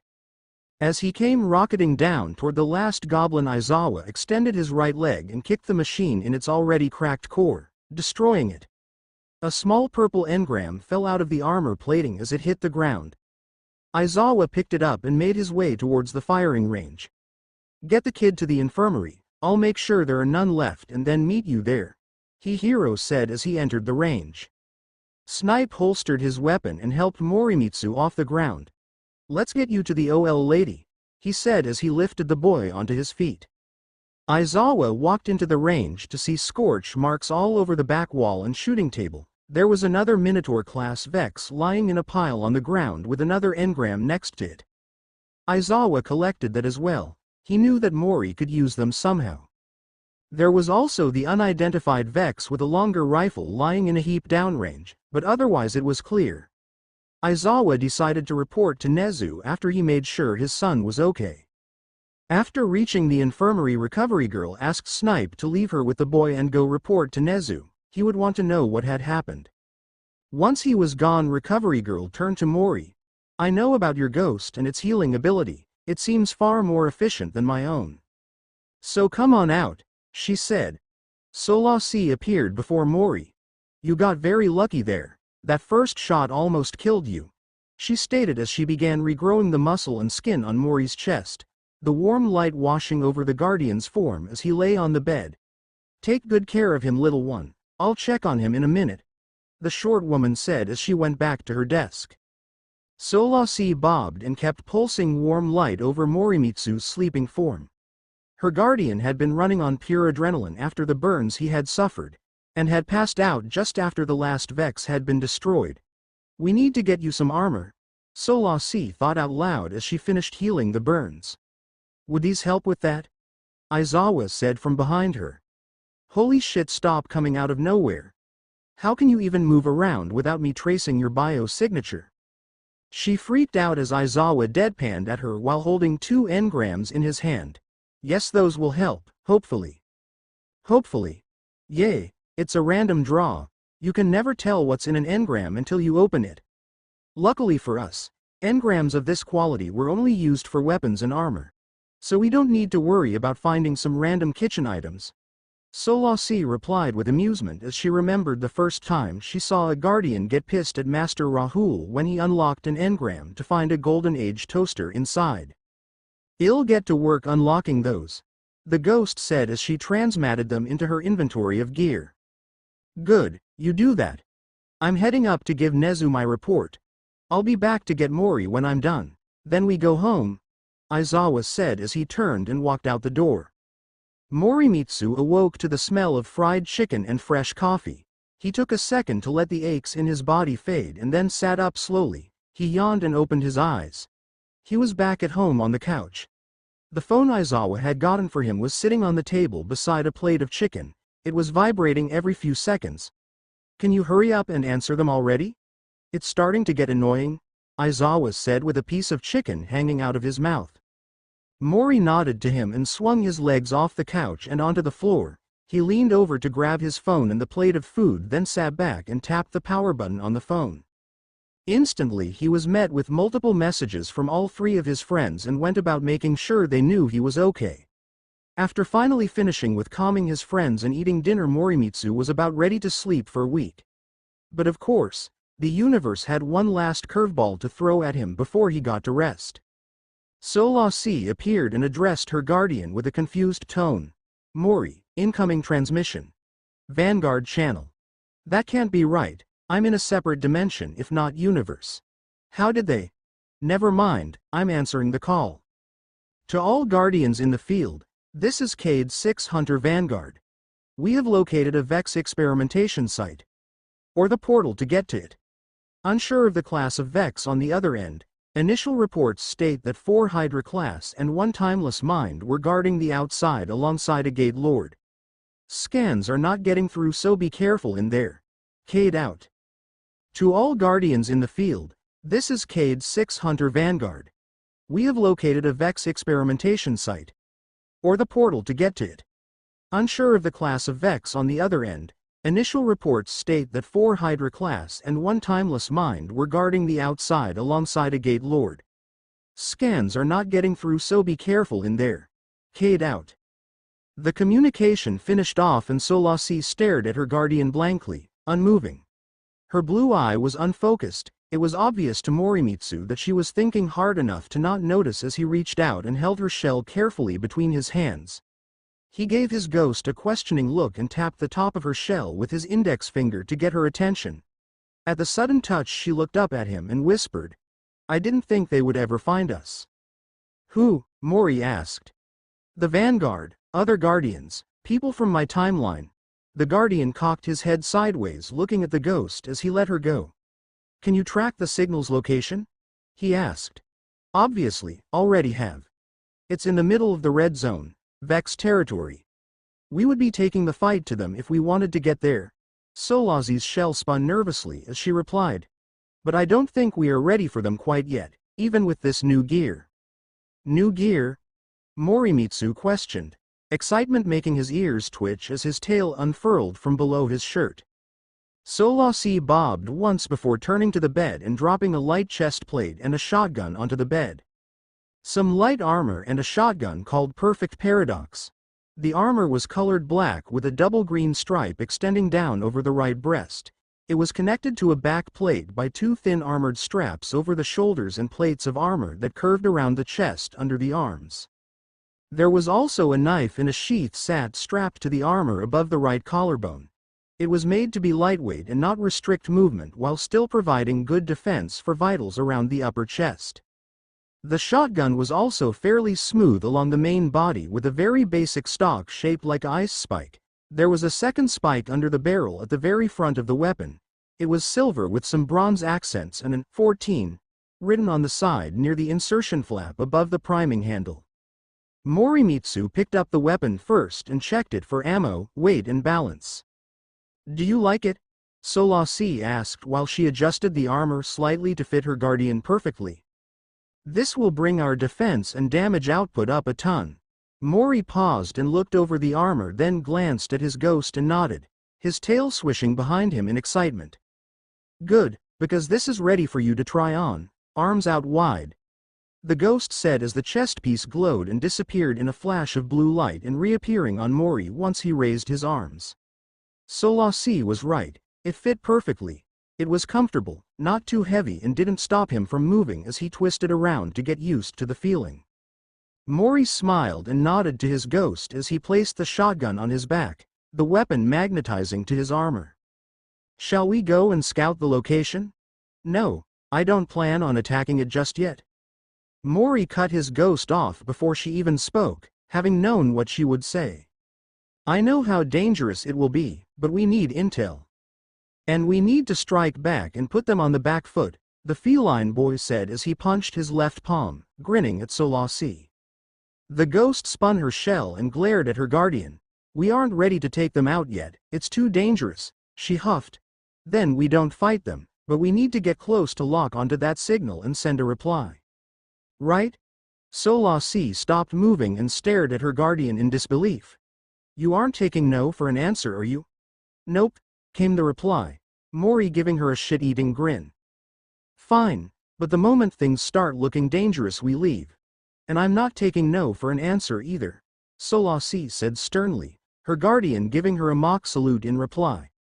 "I really hope this is worth it," Solasi thought to herself while watching Mori tie his combat boots. "You'd better be there to contact Ascade." Once ready, the pair found that getting out of the house was easy. Mr. Aizawa was out of the house, either doing hero work or shopping. Either way they only had a few hours, so once out of the house the pair made a beeline for the red zone. The signal came from underneath a large structure, a shopping mall if my intel is correct. It's near the center of the zone. "Not too far from where they first dropped me," Solasi informed her guardian as they moved quietly through the ruined city. Mori nodded as he peeked around the corner of the street and checked for any sign of Vex activity. He held the perfect paradox at the ready, loaded up with 7 rounds of void buckshot. There had been 1 round sitting in the weapon, too old to be used safely, but it was enough for Morimitsu to have a template to make his own rounds based off of. As the shopping mall came into view around a corner, Solasi suddenly spoke up, "Sniper. Stay down and out of sight." Morimitsu immediately dropped back into cover behind the corner he had just rounded. He peeked out cautiously and spotted a pair of hobgoblins patrolling the rooftops looking for intruders. A group of 6 goblins were walking in formation in the street around the mall. There were also a pair of minotaurs at the entrance to the building, and harpies flew around in the air around the street and surrounding buildings. "I count 28 hostiles. That I can see. There could still be more, and based on the way those goblins are patrolling there will be many other groups of them circling in the same fashion," Solasi said as she took stock of the situation. "You don't have ammo for that many, or the range to deal with the hobgoblins." Mori nodded and dashed from the corner to a destroyed car a little way out in the road. "The hell do you think you are doing? We can't take them," Solasi hissed at her guardian, moving to a less guarded entrance. "There must be a back door, right?" Morimitsu questioned as he moved from cover to cover without being noticed. "Let me check," the ghost responded with a huff as she pulled up the building layout she had found. "All right. There is a back entrance a few hundred meters down the road to the right. Get across to that alleyway," she said as the feline boy looked around for where she was looking. Just across the road was a small alleyway between 2 buildings that led to the next street over. Mori raised his eyebrows questioningly. "Yes. That one?" the guardian said, a determined smile on his face, and dashed out, making it into the alleyway without issue. The feline boy crept down the alley, keeping an eye out for any sign of movement. He could hear the soft whirring of a Vex's core somewhere nearby but couldn't see it. He kept moving until he reached the next street. He stopped and peeked around the corner slowly before instantly pulling his head back in and raising the shotgun to the corner while he took a few steps backwards. Calm down, it wasn't even looking at us, Solasi said. Mori took a deep breath and placed the shotgun on his back, opting to draw his knife instead. It was a solid black metal blade with a backwards-facing barb on the back of the blade and a brown leather wrapping around the handle. Mori held the blade reverse in his right hand and approached the corner once again. He peeked around the corner and saw the goblin standing guard facing away from him. He crept up behind it until he was able to touch it, then he reached underneath its arms and pulled backwards with both hands, driving the blade deep into the core. The glass shattered and collapsed beneath the blade and the Vex dropped limply into the guardian's arms. Mori caught the dead machine and with a bit of effort managed to drag its limp corpse around the corner and hide it inside an old skip bin in the alleyway. Mori cleaned his knife blade and resheathed it before drawing his shotgun once again and moving out into the street, dashing between cars and piles of concrete that had fallen off the building during whatever attack had happened here years prior. As Mori ducked behind a burned-out minivan that was left at the intersection, he heard some clanking and dropped to the ground for cover. He took a peek underneath the vehicle and saw the legs of 6 more Goblin-class Vex. They came to a halt and turned toward where Mori took out the guard. The lead 2 moved toward the empty guard post while the other 4 held position in the middle of the intersection. Morimitsu kept still and slowed his breathing. Holding the shotgun in his right hand, he turned his head to watch the feet of the 2 that were moving. They were going to pass right behind him in his blind spot. Having realized this, the Guardian very quietly rolled over and aimed the paradox where they would be passing, steadying the front with his left hand on the charging handle. The 2 goblins walked around the vehicle looking away from the Guardian. He hovered his finger over the trigger but didn't touch it. The 2 Vex walked past and behind some more rubble on their way to the alley. Mori got up slowly and moved between the minivan and another vehicle that was abandoned beside it. He moved from one vehicle to another, making his way up the line until he was past the 4 that were standing guard. Now behind them he moved a bit faster until he was around the corner and onto the main street. He quickly repositioned behind a telephone box and checked the road for any sign of movement. There were a few harpies gathering in the area, but they were all going to search for the missing unit by the alley. Morimitsu could see the side door just across the road. The problem was that there was no cover whatsoever, so it would be a mad dash to get across without being seen. "I don't like this," Solasi said. "It's been far too easy to avoid them, and based on what Cade said, they should have far more powerful Vex guarding this place." Morimitsu agreed. It was too easy.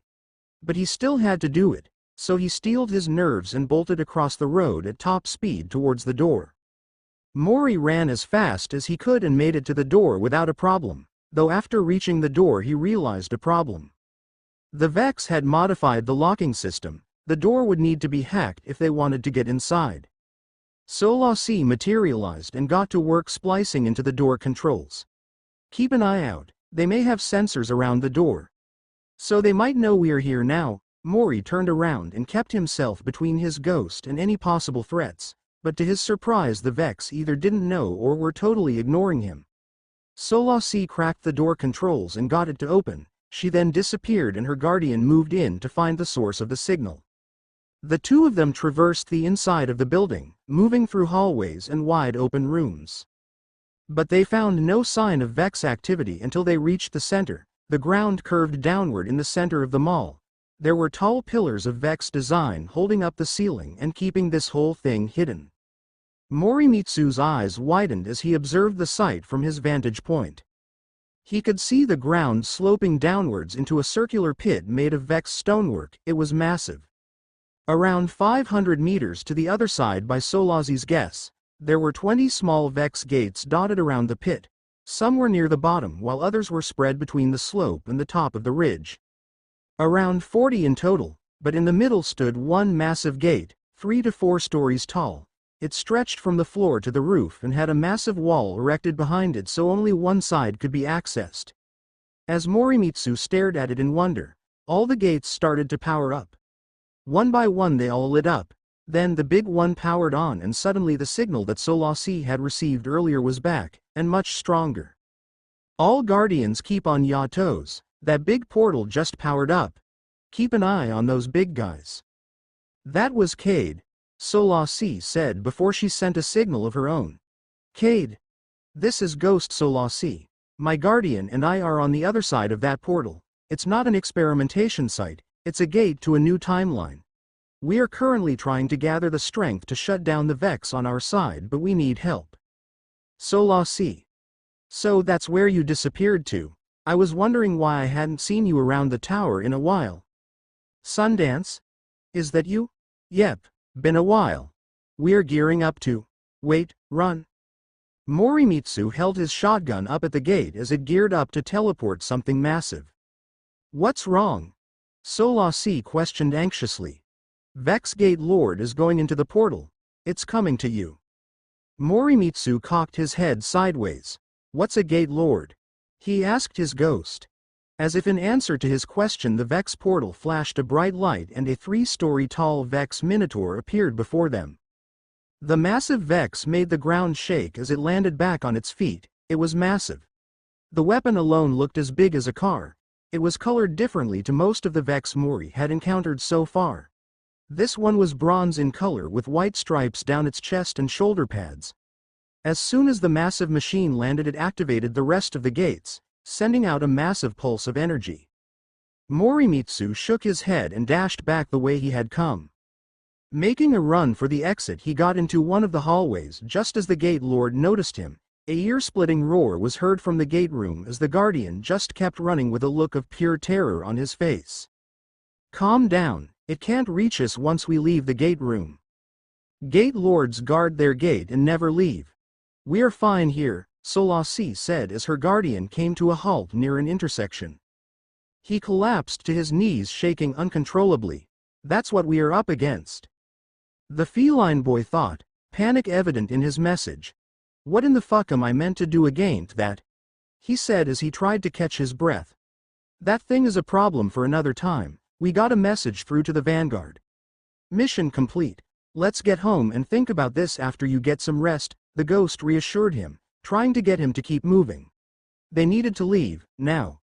This was still enemy territory and they needed safety so Mori could think.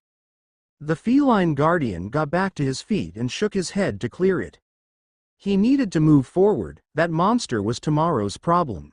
With his decision made, he took a step forward in the direction of where they had entered, but immediately froze as a Praetorian-class Minotaur stepped around the corner. It was twice his height and shared the same patterning as the Gate Lord. As soon as it saw the Guardian, it lifted its empty hand and opened it, releasing a beam of energy at the young boy. The beam made contact with Morimitsu's chest plate and instantly he felt his light vanish, all his ammo disappearing with it as he lost control. His strength disappeared and he fell back to his hands and knees. Struggling to get back up, the young Guardian glared up at the machine that had stopped him in his tracks. Was this it? Was he going to die here? No. Morimitsu is the name of a Guardian. Someone who stands to defend those who cannot fight. Morimitsu would not fall, not to some machine. If something was going to take him down, it would need to be one hell of a lot stronger than this. Morimitsu lifted his left hand and in one swift motion, grabbed his knife from its sheath and threw it. The blade embedded itself into the focusing lens of the suppression beam and it cut out. Morimitsu felt his light return. It was overflowing, boiling, and he could feel it moving to his will. The Guardian formed 2 shotgun shells and loaded them before pumping the slide. He infused light into all his muscles and supercharged them as much as he could. Then he ran forward straight at the machine. It appeared to move at slow motion and he got inside its guard before it even moved to block him. To the Praetorian, it seemed like the feline boy glowed and then teleported toward it, leaving trail of light in his wake. Morimitsu pressed the barrel of perfected paradox to the core of the oversized Minotaur and pulled the trigger. The machine shuddered and stepped backwards. Mori just racked the second shell into the chamber and pulled the stock back into his shoulder, took aim and pulled the trigger once more. The shot tore the Vex apart, the core detonating and the armor plates falling to the ground in a heap. It also tore apart the weapon it was fired from, the slide slamming backwards and jamming in place while molten metal joined the void light beam propelled from the barrel of the weapon. Morimitsu stared at the gun in shock. It was broken. After 2 shots. Solasi, switch please. I need the SI2, he thought as he charged past the dead Vex, picking up an engram on the way past and stuffing it in his pocket. The shotgun vanished in a burst of blue light and his trusty sidearm replaced it in the palm of his hand. Mori grabbed the magazine from the weapon and formed 15 void rounds in it before slamming it back into the weapon and pulling the slide back. The young guardian burst out the unlocked door to see a patrol of Vex goblins turn to face him. He just snapped his fingers and formed a vortex grenade in his left hand while he ran at them. Mori threw the grenade into the middle of the group before they could open fire, and the lot of them were dragged into the center and crushed to scrap as he jumped high over them, using solid light to jump again in midair to gain height. Once he landed, the guardian bolted for the safety of the back alleys, taking shots at a harpy that had spotted him. 2 shots put it out of commission before it even opened fire, the machine falling to the floor and exploding in a ball of fire. Morimitsu just kept running. He didn't look back as he made his way out of the red zone, Solasi taking his weapon and armor back as he kept running through the streets. He ran past heroes who were patrolling and civilians as he made his way home. Some people looked at him like he was crazy. Others just avoided him while others still tried to get him to stop. He ignored them all and kept running, tears starting to form in his eyes. After a half hour of running, Morimitsu burst in the front door of Aizawa's apartment, said man, dropping into a combat stance as he turned away from his coffee machine to face the threat. He recognized Mori and dropped his defensive stance. Mori, kid, what are you doing up? You have. He spotted the tears staining his adopted son's face. What happened? He asked sternly. Morimitsu just dashed at him and crashed into his chest, hugging him around his waist. Shota realized that the kid was scared, so he just held him and rubbed circles on his back while he waited for the kid to calm down. You're okay, kiddo, you're all right. Let's go take a seat, okay? He said calmly. He felt Mori's head nod against his chest, and the young man let him go slowly and let the hero guide him into the lounge and to the couch. I won't ask you to tell me what happened. You tell me when you feel like it. For now I'm going to get you and I a hot drink and something to eat, he said as he sat the boy down. He wrapped a blanket that he had on the back of the couch around Mori's shoulders and gave him a pat on the shoulder as he walked back to the kitchen. Shota closed the front door and locked it, then finished making himself a coffee and made a second for his terrified son. Then he grabbed some chopsticks for them both and a plate of sushi he had made earlier off the bench. Shota put them all onto a serving tray and took them to the table in the lounge and set them down. He sat beside the shivering boy and turned the TV on. He needs time to process and something to distract him, not to mention sleep. But I doubt he could rest in that state. This is going to be a long night, Shota thought to himself as he grabbed the mugs and handed one to Mori, the feline boy accepting it and taking a sip. After drinking down most of his coffee, Mori grabbed the TV remote and flicked through the channels until he found a channel that was playing pre-Quirk era cartoons. Shota looked at the kid as he wrapped his arms around his chest and stared at the screen. He sighed and reciprocated the hug with his right arm around the boy. After a few episodes, he realized that the feline boy was finally asleep, his chest rising and falling in a constant rhythm. He slowly removed the boy's arms from around his waist and laid him down on the couch with the blanket covering him. After a last glance at the boy, he headed to bed. Mori awoke to Solasi talking to Mr. Aizawa. He opened his eyes and yawned. The movement alerted the two to the fact that he was now awake, both of them turning to look at him. Mori, you finally woke up, Solasi said, relief audible in her robotic voice. Solasi was just telling me about what you two got up to last night. Do I really have to tell you how dangerous that place is? Shota stated while giving Morimitsu a glare. He then pointed to the ground in front of where he was standing. Come here, young man. The feline boy got up slowly and moved to where he was told, his head hanging in shame. Then Aizawa hugged him. It was so unexpected that he took a few seconds to click onto what was happening. Don't ever think of going in there again without letting me know, understood? I'll be damned before I let some machine get you. Morimitsu didn't know how to respond, so he just returned the hug until Aizawa tapped his back and let go. I have to go to work. 2 of your friends messaged to ask if they could come around after they finished school. Make sure you have your training finished before they get here. I'll be checking to see if you are working hard. Don't let me catch you slacking off," he warned as he undid a knot in his scarf and turned toward the door. "See you tonight, kiddo. Take care of him, so la see," and with that he was gone. Morimitsu was doing his last sets of pull-ups in the house gym when Chikara and Kanohi arrived, announcing their presence as they entered the house. "Hello." Chikara called out, "Anybody home?" Kanohi yelled a second later. "I'll go get them," Solasi said as she flew off into the lounge to greet the pair. Mori just kept going while waiting for them to enter. He only had 8 more to go to complete his entire training routine for the day. He pulled up again, 43. He thought as he let himself down, 44, 45, 46 feet. The 2 girls walked in following the ghost as he pulled himself up once again. Kanohi whistled as she watched him. He rolled his eyes and kept going until he finished. After finishing his last set, Mori dropped to the ground and grabbed his towel and bottle. He took a drink and draped the towel over his shoulder. Turning to face the 2, he signed to them. "I need to go take a shower. Feel free to watch something on the TV while I'm in there." Chikara nodded and stepped aside. "Yay, you go clean up. We will be waiting for ya," she said.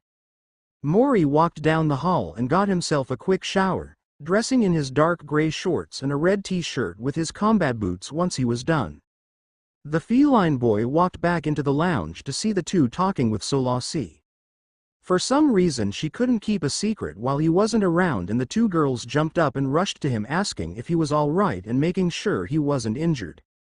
Mori held his hands in front of him and tried to get them to back off. After realizing they wouldn't, he overcharged his muscles with light and blinked past them, appearing on the other side of the room. "What the hell was that?" Chikara said with a stunned look on her face. Kanohi just walked back over to him and tapped her knuckles against his shoulder. "That was pretty cool, not gonna lie. But make sure you talk to us if you need to, okay?" Mori nodded with a grateful smile on his face. The 3 of them decided to track down the missing member of their little crew. Luckily for them, Mori had already run into him at his training spot, so he led them to the beach that was now looking considerably cleaner than the last time he had been there. Even if it was only a small area, there was now a clearing of sand visible. And in the clearing was one green-haired Midoriya, currently trying to drag a fridge whilst a tall skinny man with long blonde hair encouraged him. Mori led the 2 girls down to where the green teen was straining against the weight of the fridge. He waved at the tall man with a smile on his face and sat down in the sand to watch. Once Midoriya finished dragging the white box that was the current bane of his existence towards a white truck, he spotted his friends giving him smiles and a thumbs up from Mori. Oh, hey guys. What are you doing here?" he asked while glancing at All Might, who was walking back from the passenger side of the truck with some water. "We tracked you down to see why you couldn't hang out today, but I guess this is a fair reasoning as to why you would be unable to join us." "Training is important," Chikara said with a clap and a mischievous grin. "After all, being chosen by the All Might. You gotta work hard," she said quietly so only the 4 of them could hear. "Please keep that quiet, he doesn't know that you know," Midoriya hissed back before turning back to talk to his mentor. "Thanks all Mr. Yagi," he said as he was handed the water. "No problem, kid," Mr. Yagi replied before turning to the 3 newcomers. "I see you all know each other. You must be the 3 the kid talks about all the time." "Nice to meet you all. I'm Toshinori Yagi. I'm helping train Midoriya for the UA entrance exams." Mori tapped Chikara on the shoulder and pointed to his throat. The lavender-haired girl nodded and turned back to Mr. Yagi. "I'm Chikara, but you can just call me Kara. And this is Morimitsu. We call him Mori," she said before pointing to the silver-haired girl as she started to introduce herself as well. "And I'm Kanohi. Nice to meet ya," she finished with a small wave. "Nice to meet you all. Now, from what I've heard, you were all aiming for UA too. How would you like to join in on our training?" Mr. Yagi said with a massive grin on his face. "Nice to meet you all. Now, from what I've heard, you were all aiming for UA too. How would you like to join in on our training?" Mr. Yagi said with a massive grin on his face. "Huh? Wah?" Mori cocked his head sideways. "What's there to be surprised about? People always improve at a faster rate with others by their side. I think you would all improve far quicker if you were to train together." the skinny man said with arms stretched wide and a smile on his face. Mori waved and signed to Mr. Yagi. Do you speak sign language? The blonde nodded as he replied, I do understand a little. Just basics though. That was enough for Mori. I have a daily training regimen already that I have to get through. I can join in the afternoons of most weekdays though, the guardian signed to the tall man. So you already train but can join afternoons? Did I get that right? The blonde questioned. Mostly, Shikara piped up. He said weekday afternoons. His dad runs special lessons with him on weekends. Mr. Yagi nodded at that. What about you two? School's still going but afterwards I can make it most days. I do practice my quirk control with my sister on weekends and sometimes after school though. Shikara piped up, Kanohi answering after her. I just moved here so I've got nothing better to do. I'll join you in the afternoons, too. The silver-haired girl answered nonchalantly. Perfect. Then let's get going. Mr. Yagi exclaimed. Half an hour later would find Morimitsu sitting in the sand focusing on keeping a large ball of void light hovering between his hands. He was changing the current of movement inside the ball while keeping it in shape and position. It felt like trying to contain a miniature black hole while trying to make it spit out what it just ate, very difficult. Shikara, however, was levitating as much debris as she could, making large pieces float in the air around her while she hurled balls of wet sand at Kanohi. The silver-haired girl was running around dodging as many sandy projectiles as she could whilst her tattoo glowed a brilliant blue. Her skin around the tattoo was morphed into a bone-like armor with blue cracks running down the length of the affected areas. Half of her face was covered by a bone mask with the eye glowing the same blue as the markings. Energy poured from the cracks like water and Kanohi shifted the energy around her into walls and shields to block the projectiles she couldn't avoid. Midoriya was still carrying heavy objects back and forth between the beach and the truck. He was glancing over at the others and mentally taking notes to write down about their quirks later. And it was these kinds of activities that the four of them would be finding themselves doing for the next 8 months. Between training and studies they found very little time to hang out. But they didn't mind too much. The four of them were getting to know each other better while learning how to fight. They constantly took part in spars of martial arts and quirk duels. Though Mr. Yagi forbade Midoriya from using his quirk against people until he learned some control. In reality he still hadn't given his quirk to the young man, though he was close to being ready. Midoriya had perked up and become more confident in himself in the time he knew his 3 friends. He now didn't pay any attention to anyone who threw insults at him at school. He knew that they were just making fun of him, but his real friends would never do such a thing. He also stopped following Kachan around. It meant he got yelled at less, but on the flip side his bully was inquisitive of why the nerd was getting so bold. Kanohi was immersed in studying most days, training in the afternoons and talking to her father back home in whatever spare time she could. He was the sole reason she had escaped her old life, and while they talked regularly the rest of her family had no idea of her whereabouts. Not that Kanohi minded. The rest of her family had been less forgiving of her wanting to become a hero. But now here she was in Japan, and on the path to making her dreams reality. Shikara immersed herself in studying her quirk, at low levels with others around but experimenting with more potent attacks when able to find an isolated place with nothing to break and nobody to injure. Mr. Aizawa had been right, she was terrified of what her quirk could do. What it had already done. But if she was to become a hero she had to prove to everyone that she could overcome fear, or else she would fail. Morimitsu spent his time training his body and mind, though the latter was a bit more difficult. While he understood most subjects fairly well, maths was proving to be the bane of his very existence. But while he wasn't studying or training he could be found taking jabs at groups of Vex in the red zone. Some villains hiding away from the world amongst the rubble had seen him. One had confronted him and asked if he was a hero. Mori had knelt down and written his message in the dust before turning to leave. I'm not just a hero. After nearly 8 months Mori had built up quite an armory. He now had a full kit of armor, and so Lassie was holding extra for when he needed it. He still wore the same chest plate, thought it was now scratched in a few places across the chest and was colored differently. It was now colored a matte black with a bronze accent in place of the green. He also had a pair of full-arm gauntlets that had black armor plates around the forearms and a second plate on the back of the hand that overlapped the forearm. A tough but flexible material was visible in places where there was no armor.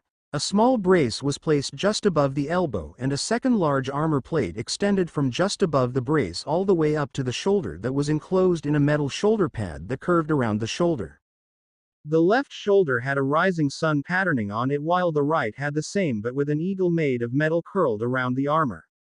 He also wore a pair of form-fitting reinforced pants with armor guarding the outside of the thighs on both legs and greaves covering the entire calf and extending up over the knee on the front. He wore a pair of combat boots and a cloak that clipped to the chest plate and extended down his back almost to his ankles. A triple upward arrow marked the back. He also had a utility belt with a magnetic locking point for a small weapon to cling to on his right hip and 3 smaller mag points for grenades to stick to, along with the normal 4 magazine pouches behind his hip on the left. The whole outfit was matte black with gray and bronze accents. As for his weapons, he now had his trusty SI-2 sidearm and the perfect paradox that he hadn't yet found a way to fix. 3 hand cannons, the Austringer Elasluna, and Bad News XF 4354. The Recluse and Unforgiven submachine guns, a pulse rifle called Claws of the Wolf and a bow called LUNULATA-4B. Then there were the melee weapons, 2 swords called Inspoken Promise and Just in Case, respectively, and a glaive by the name of Nezarek's Whisper. Last but not least were some of Maury's favorites among his new toys. He had 2 sniper rifles, the Albruna D and the Supremacy, and a rocket launcher called Blue Shift. During the time he was acquiring and testing his new gear, Solasi had come to a realization: the weapons that had a titanium alloy inner barrel and firing chamber were far more resilient and could handle void rounds without corroding.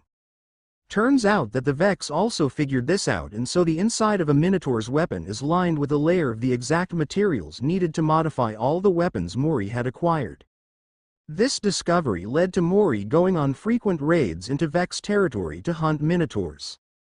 But because of the number of jabs he was taking at them, the Vex were bolstering their forces and tightening security. It was now nearly impossible to get back into the gate room, but a massive array of sensors allowed Solasi to constantly monitor Vex movements. And over time the Ghost had managed to hack her way into the Vex communication relays and was able to monitor chatter among the powerful Vex giving orders. It was because of this that the night before the UA entrance exams Morimitsu found himself atop the remains of an apartment building watching a street in the middle of the red zone. Tonight his target was a constructor, Hydra, which had been tasked with building a new gate site closer to the edge of the zone. It was being escorted by a powerful combat-focused Vex and a group of smaller units.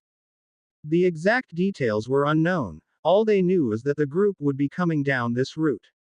Sensor readings say they should be arriving in the kill zone in 30 seconds. Solasi alerted her guardian. He immediately did a final check over of his equipment.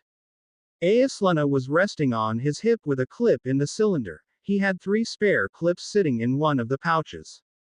He also had an Axion bolt, suppressor and scatter grenades on his belt. Normally he would have at least 1 vortex grenade, but he had gotten so used to making them that he could form one in the time it took him to snap his fingers and throw. He also had his knife on his shoulder, and in his hands was his beautiful Albruna D sniper rifle. He had 1 extra magazine for that in another pouch. With everything checked, again, he took a deep breath. "I'm ready, let's do this. Here we go," was the only reply he got before the first of the group entered his line of sight. Maury calmly looked into the scope of his rifle and zeroed in on the leader of the group. A Praetorian. Directly behind it was the target. There were 2 goblins flanking either side of the Hydra, and in the back were a hobgoblin and a Minotaur. Eyes on 6 hostiles. Maury thought to his ghost. Affirmative. I see no more on sensors or short-range scans. Whenever you are ready, Guardian. Maury gave a small nod and slowed his breathing, his aim adjusting so the Hydra was in his sights. He took a second to steady himself and let the shield pass by so he could get a shot near the machine's center mass. Then once everything lined up how he wanted it, he placed his index finger on the trigger and let the first shot fly. Immediately following it up by snapping the fingers on his left hand and throwing the vortex grenade as it finished forming, the sniper round struck true, hitting center mass and tearing a hole through the floating Vex.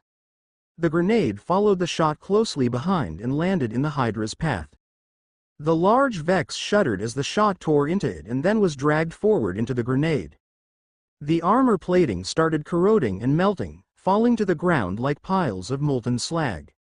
The large Vex started up an emergency teleport sequence and the Praetorian moved to defend it, firing at the position the shot came from.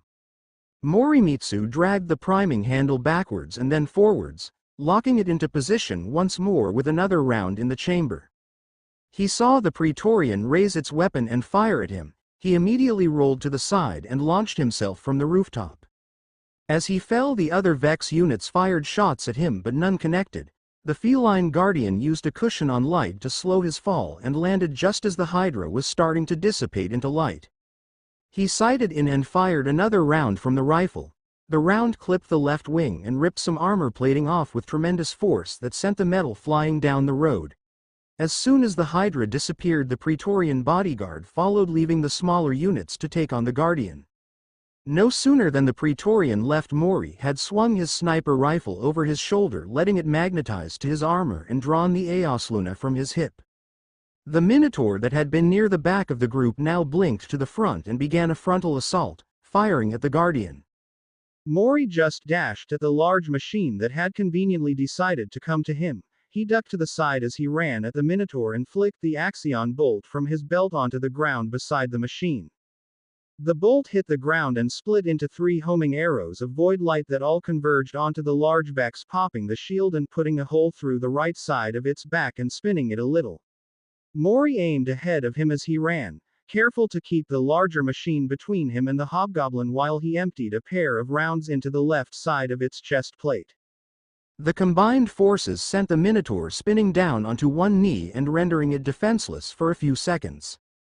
Taking the opportunity, Mori traded a shot with the goblin off to his left, striking it in the chest while he took a glancing shot off his left shoulder pad. He then dashed to his left and fired backwards into the Minotaur's core, putting it out of commission. The hobgoblin was able to see Mori for just a second and swung its line rifle around to fire a shot that missed by a few meters. Mori got the damaged goblin between himself and the sniper and continued to close distance as fast as he could. The other goblin constantly took shots at him but none hit their mark as he ran. Once the feline guardian was almost at point-blank range, he raised his Aosluna and put a round through the damaged goblin's chassis, folding the machine in half, but now he had no cover from the hobgoblin's powerful weapon. Mori focused on the threat in front of him and was about to dodge to the side as he saw the weapon heat up. Then his side erupted into burning pain and he shuddered.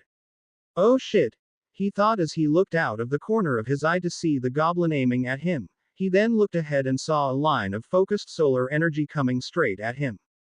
Morimitsu opened his eyes and saw darkness, a starless sky, the infinite void. He sat up and found himself sitting on a very small patch of concrete floating in the middle of space. There was nothing here, which was boring. "Well, this sucks," he said to himself. "Wait, I can talk again. What the hell is going on?" he said, but the only reply he got was the booming voice of his ghost Solasi. "Eyes up, Guardian." The world flashed white and Mori felt a dull throbbing on his right arm and the right side of his chest. A sharper, more intense pain in the center of his forehead faded quickly and the Guardian found himself face to face with the hobgoblin that he assumed had killed him. Mori raised the Aosluna without hesitation and blasted the sniper in the gut, shattering its core and folding the fragile unit in half. He spun on his feet and fired a second shot straight at the head of the goblin behind him, blowing its head clean off. But the goblin just started sparking and raised its own rifle. Not wanting to see what would happen, the feline guardian drew his knife and jammed it into the machine's core. The last machine fell to the ground limply and Mori placed his knife back into the sheath and started reloading his 2 weapons. Quote. Morimitsu tried to speak as he had when he died, but instead a sharp pain shot through his throat and he dropped his weapon and fell to his knees, clutching his throat and coughing. Mori, his ghost said as she materialized. Why did you try to talk? I was able to when I was dead. Thought I could hear too, he replied. Huh, that's weird. As long as you are okay, you good to continue the mission? Mori nodded in reply and picked up his hand cannon from the floor. All right. I need to do some scans to figure out where the target headed off to. While I'm doing that, can you rip that Minotaur's cannon off? We could use the materials. Morimitsu flicked the ghost a thumbs up and got to work separating the weapon from its holder. After a minute of cutting and twisting, the weapon came free. He lugged it over to his ghost and dropped it on the ground. So, any luck? He asked. Yep, almost. Got them. They went south a few blocks and are continuing on their original path. Solasi said as she transmatted the cannon into her storage and dissipated once more. Let's go. The ghost instructed and Mori took off once more, jumping up and using his light and some fire escapes to get back to the rooftops. Not long after he started moving again, Mori caught sight of the damaged Hydra ahead with the Praetorian on its heels. They were moving away from him and toward a group of 3 goblins. The Praetorian was ready for the Guardian this time and spun around to take a well-placed shot at the rooftop below him. Mori heard the cannon fire and watched the void blast melt through the wall just below him before it detonated and tore the roof below him to shreds. Morimitsu was sent sprawling through the air and towards a group of rusted cars below. He didn't have time to right himself and hit a sedan back first. The Guardian hit the vehicle and felt a wave of pain blast through him from head to toe. He lost hold of his sniper just before hitting the sedan but knew it should be on the opposite side from the Vex that were now advancing on him and firing at the car. Ow, oh wow wow wow, how bad is it? The Guardian asked. It's bad, nothing I can't fix, but you won't be moving anywhere fast for a little while. I will need to heal your internal wounds if you want to keep breathing though. The impact collapsed one of your lungs, Mori groaned and rolled off the back of the car, away from the attackers. Solasi appeared before him and quickly did what she could to heal him before she disappeared again as an explosive round sent the car skidding backwards and pushed Mori away from it. The feline caught himself with the palms of his hands and looked up. His sniper lay just a few feet away. He crawled forward and grabbed it before returning to his position. Mori put the rifle down and faced the active threat before peeking around to the right of the car. He came face to face with the Praetorian and panicked as he drew his Aosluna and fired 2 shots into its chest. The shielding around the machine fizzled and popped as Mori dove back around and looked around the other side of the vehicle. The Hydra had turned to fight and was firing explosive rounds at his cover, slowly melting it. Another volley hit and Mori was sent sprawling again, this time barely rolling out of the way of the Praetorian's suppressing beam. The feline boy holstered his Aosluna again and picked up the Albruna before spinning into a kneeling shooting stance and sighting up on the Hydra's head. He pulled the trigger and the machine reeled backwards and started to glow brightly around its core. The Guardian spun back into cover and drew the suppression grenade from his belt and went to throw it toward the Praetorian when he heard a massive blast. Metal shrapnel flew everywhere, windows exploded and the Praetorian-class Minotaur faltered. It looked back towards the dead Hydra and activated its teleport sequence. Mori looked at the machine in surprise as it retreated, then put his grenade back and holstered his rifle on his back. Well done, Guardian. The Vex won't be making any new gates anytime soon, Solasi said cheerily in his ear before appearing before him to finish healing his wounds. Good? Mori thought. The less of these things there are, the safer people will be. After leaving the red zone and starting his walk home, Mori was lost in thought. He was thinking about how he had gotten far stronger alongside his friends. About how that gate lord was still out there and needed taking care of, though the thought of trying to face it down still sent a shiver to his spine. But most of all he was worried about the upcoming exams. What if one of them failed to get in? Or they were split into different classes? Mori really didn't want to be left alone after growing so attached to the 3 teens he called his family, not that he would tell them that. It was while he was lost in thought that Mori bumped into a tall man and fell flat on his backside. He looked up in shock and quickly clapped his hands together and bowed his head in apology. Who the hell? You're just a kid. What the hell is a kid doing in this part of town? The man dressed in a black trench coat asked. Then he leaned down and offered the boy his hand. Get up and get out of here. Shit gets dangerous once it's dark. Mori took his hand, noticing for the first time the purple burned skin that was stapled to the still living flesh further up. The man's hand felt hot. Mori looked at the stranger's face as he let go of his hand. He saw the same burned skin on the man's lower jaw, staples holding it to the rest of his face. His black hair was spiky and fairly long, not as long as Mori's, which had to be held in a ponytail whenever he did anything, but still long enough to cover part of the face. Bright electric blue eyes locked with Mori's and the stranger spoke. The hell you looking at? Mori just put a finger to the scar on his neck and then motioned to the stranger. Huh, you've had it rough too? The stranger asked, warmth and understanding creeping into his tone. Mori just nodded slowly as he dusted his pants off. Then he bowed to the guy he bumped into once more and turned to leave. Get home safe, kid. Someone as young as you shouldn't see the horrors that happen out here during the night. The strange man called as he watched him go. He was weird, seemed to speak from experience with that warning, Solasi commented as they got closer to home. Mori nodded in agreement. He looked sad when he saw my scar, almost like he pitied me, the feline replied. He seemed lonely, he said as he rounded a corner and saw home just down the street. Well, ready for the last part of the mission? Get in without Dad noticing, Morimitsu thought to his ghost as he neared the gate. The guardian walked in through the gate and looked in the window, the lights were off. Good start, he opened the door with his key and stepped in quietly. Closing and locking the door behind him, the feline crept through the kitchen and into the lounge. As there was no sign of Aizawa, he turned toward the hallway in his room. Morimitsu took one step and the lights flicked on, making him freeze. There you are. Do you always go for a stroll at night? No wonder you look tired enough to rival your dad, Kanohi said, both Chikara and Midoriya peeking over the couch between them and the still frozen in fright feline. Damn it, I forgot they were here, Mori groaned to himself as he realized he would have to tell them everything. The next morning all four of them were up and awake early and getting themselves fed and showered before the big day ahead. Mori was barely awake and had to have 2 coffees just to keep himself from falling asleep. The feeling would pass in an hour or so, but he knew he had to be on his A game right off the get-go or he would be left behind. So with that in mind, he started a quick workout to get himself warmed up and awake. The feline boy realized halfway though that Chikara had joined him in the gym during his sit-ups. You know I'm worried about you, taking on those machines all by yourself. And I know I can't stop you, she said slowly as she sat down to watch him. Next time you go, take me with you, the purple-haired girl said with a determination in her voice.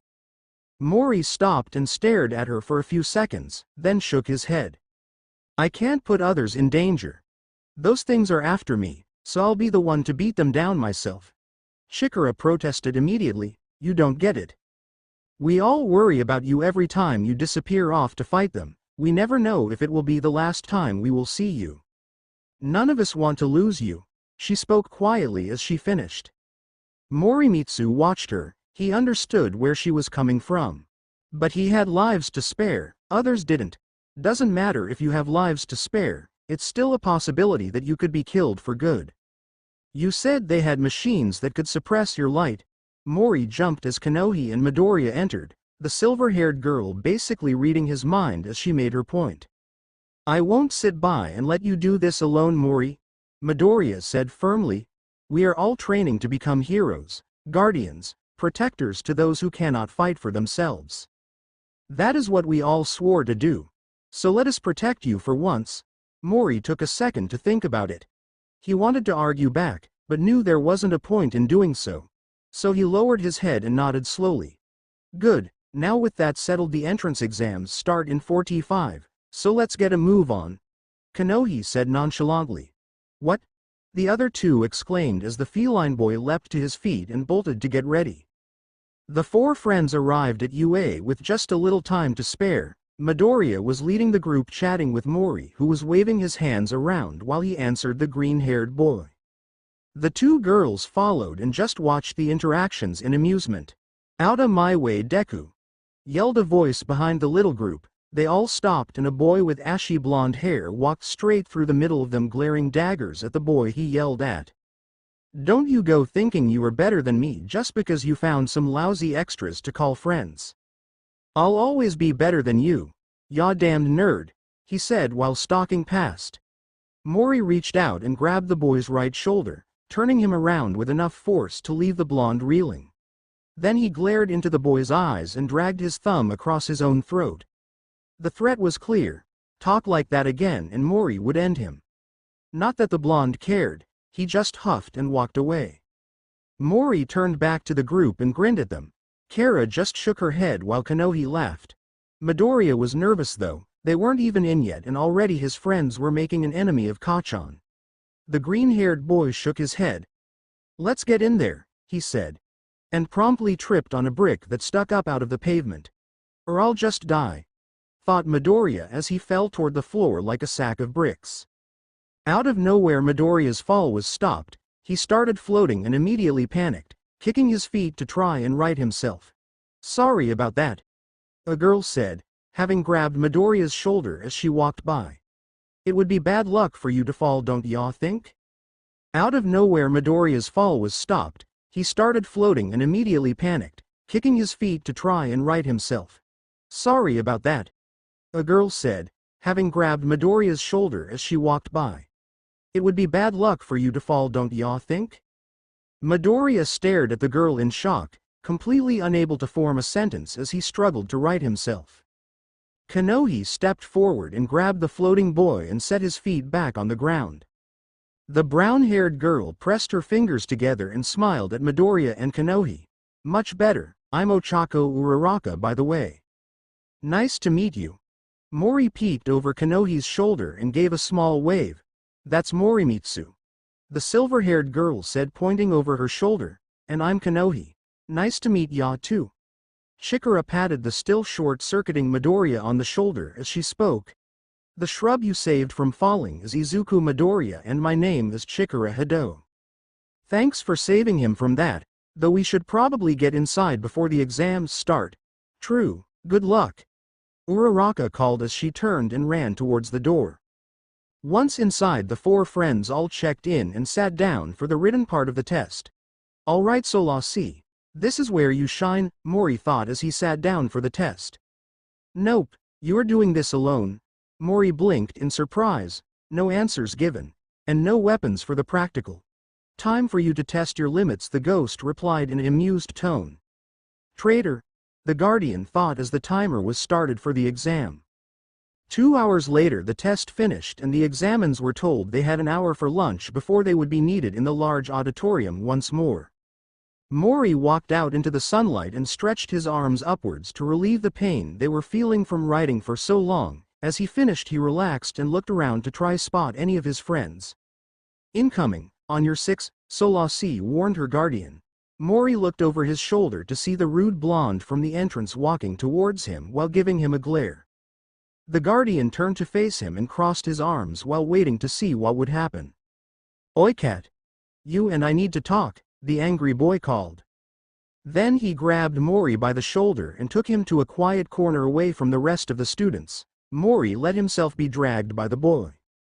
Once they were far enough the blonde let him go and turned to face him. The hell do you think you're doing threatening me? You're just some extra who's hoping to be a hero. Don't go thinking you're better than me, dumbass, the boy warned while getting in Mori's face. The guardian stared blankly at him, then drew his phone from his pocket and started typing on it. The blonde instantly looked pissed at being ignored and tried to swipe the phone from his hands. Don't you ignore me, he yelled as he slapped the phone from the feline's hand, sending it flying towards the ground. Mori just blinked to his phone and caught it, then finished what he was doing and flipped the phone for the boy to see. 1. You threatened my friend first. I was justified in defending him. 2. I don't think I'm better than you. That would be stupid considering that I have no idea what you can do. 3. I am mute. I didn't ignore you, I just answer differently. Lastly, I don't care about being some hero. My objective is to become something far more than that. The blonde stopped to read the message and his eyes widened as he got to the second half. The extra was mute. and didn't even want to be a hero? He looked up to start berating him again but realized the damn cat was already walking away again with a middle finger held up over his shoulder. Mori heard an angry growl come from behind him as he left. He couldn't be bothered wasting time on the blonde anymore. Unfortunately, he wasn't done with Mori quite yet and grabbed his shoulder. Mori immediately spun around and leveled the Aosluna to the boy's head. There wasn't anything in it, but the blonde didn't know that. The two of them stared at each other for a few seconds more. Once Mori felt he had made himself clear, he let Solasi take the gun back and walked away. Once the lunch break was over, everyone was called into a large auditorium for the explanation of how the physical exam would go. Morimitsu was seated with Midoriya on his right and a student he didn't know on his left. Kanohi and Chikara were to the green bean's right and the still pissed-off blonde was a few rows in front of them. The group was seated near the center back of the room. Everyone in the auditorium was talking quietly while Mori and Midoriya were using sign language to communicate silently. "Who do you think will be giving the intro?" The feline signed to Midoriya. "No idea, but I hope it's Present Mike," the green teen replied. "Who now?" Mori asked, just before the man himself appeared on stage. "Hieo little listeners, welcome to UA, can I get a yeah?" The hero yelled as he reached the podium. The space was silent, nobody replied. "That's Present Mike," Midoriya signed to the Guardian, whom could tell just by looking at the green bean that he was trying not to fanboy over the hero. "Just wait till he realizes who Dadzawa is. That's gonna be a riot." The Guardian thought to his ghost, "It'll be interesting, that's for sure. I still don't know why he is so easy to trust." Solasi replied distractedly. Mori noticed her tone but ignored it and focused back on the hero who had recovered from being left hanging. "Alright. Here's how this is gonna go. You will all be split up into 5 different groups that will all go to different battle arenas. In each of these areas there will be 3 types of robots to fight as listed on the pamphlets you all were given upon entry. Each one will be worth varying amounts of points based on how dangerous they are." The hero took a second to take a breath. As he paused, a student a few seats behind Mori stood up very quickly and stuck his hand in the air. "Sir, on the pamphlet there are 4 different robot types listed. If this is a mistake on UA's part, then that would be very disappointing." The tall student yelled, then turned and pointed at Mori and Midoriya. "And you too? Either speak out loud or don't at all. It is rude to converse in a way that leaves most people with no idea what you are saying." Mori twisted in his seat to see who was being pointed at, then realized that almost everyone was looking straight at himself and Midoriya. The 2 boys started waving their hands and the greenette was fumbling to explain when Kanohi came to his rescue. "Leave them be and mind your own business," the silver-haired girl drawled while leaning back to stare at the tall boy.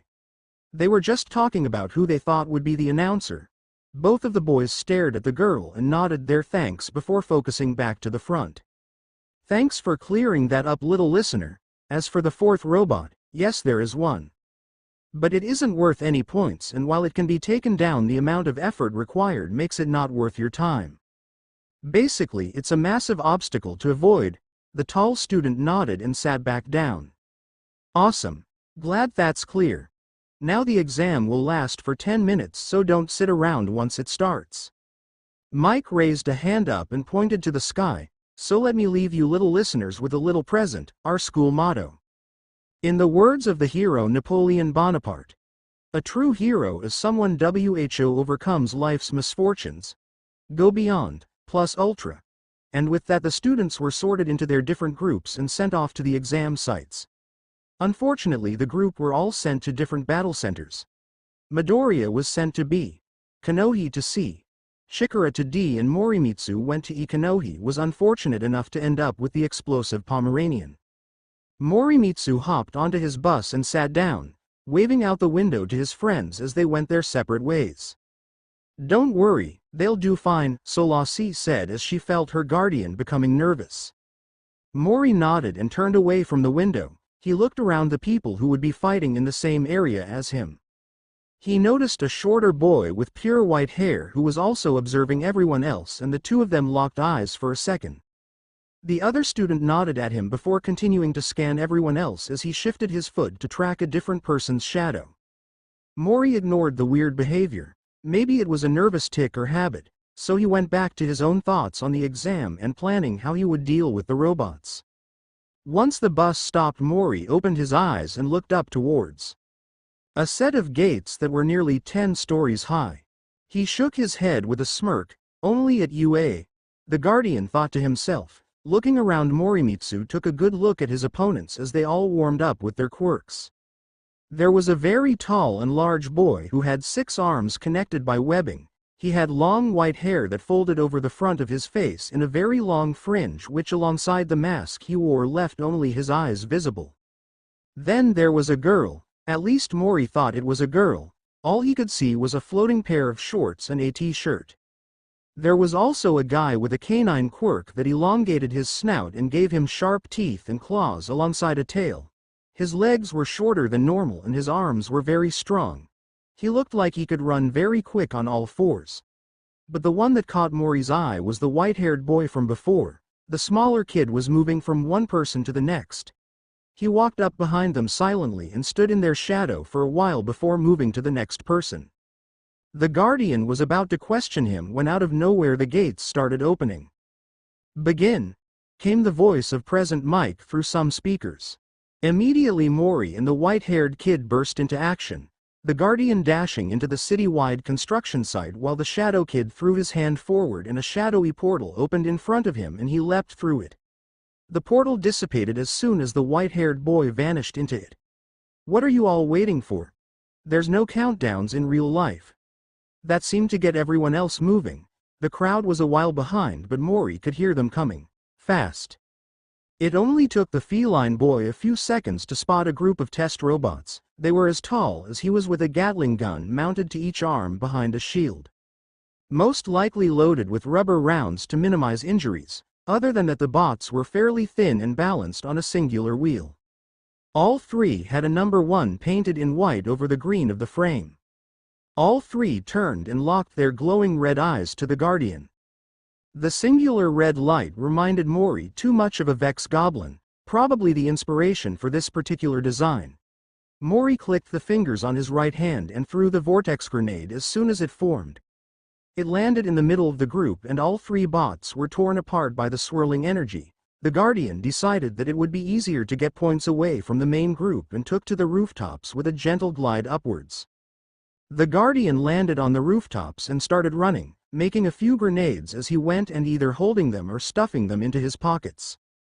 Not the best place for a ball of highly explosive and unstable void light, but it would have to do. As he reached the first gap between buildings, the feline leapt high into the air and looked downwards. There was a scorpion-looking robot in the alleyway below. Mori grabbed an axion bolt and threw it near the bot. The 3 bolts of light that flew from the casing on impact tracked onto the joints of the scorpion's legs and tore into them, leaving holes all the way through and decommissioning the 2-pointer. The Guardian smirked as he observed how strong his grenades were becoming. With each use of a particular type of grenade, he was fine-tuning the damage output and the light compression, thus making them more powerful and energy efficient. The Guardian landed on the next roof and took off running once more. Dropping down into the next main street, Mori found himself in an open area with no cover whatsoever and a very large number of bots to contend with. A quick scan told him he had around 25 opponents. 32 hostiles detected.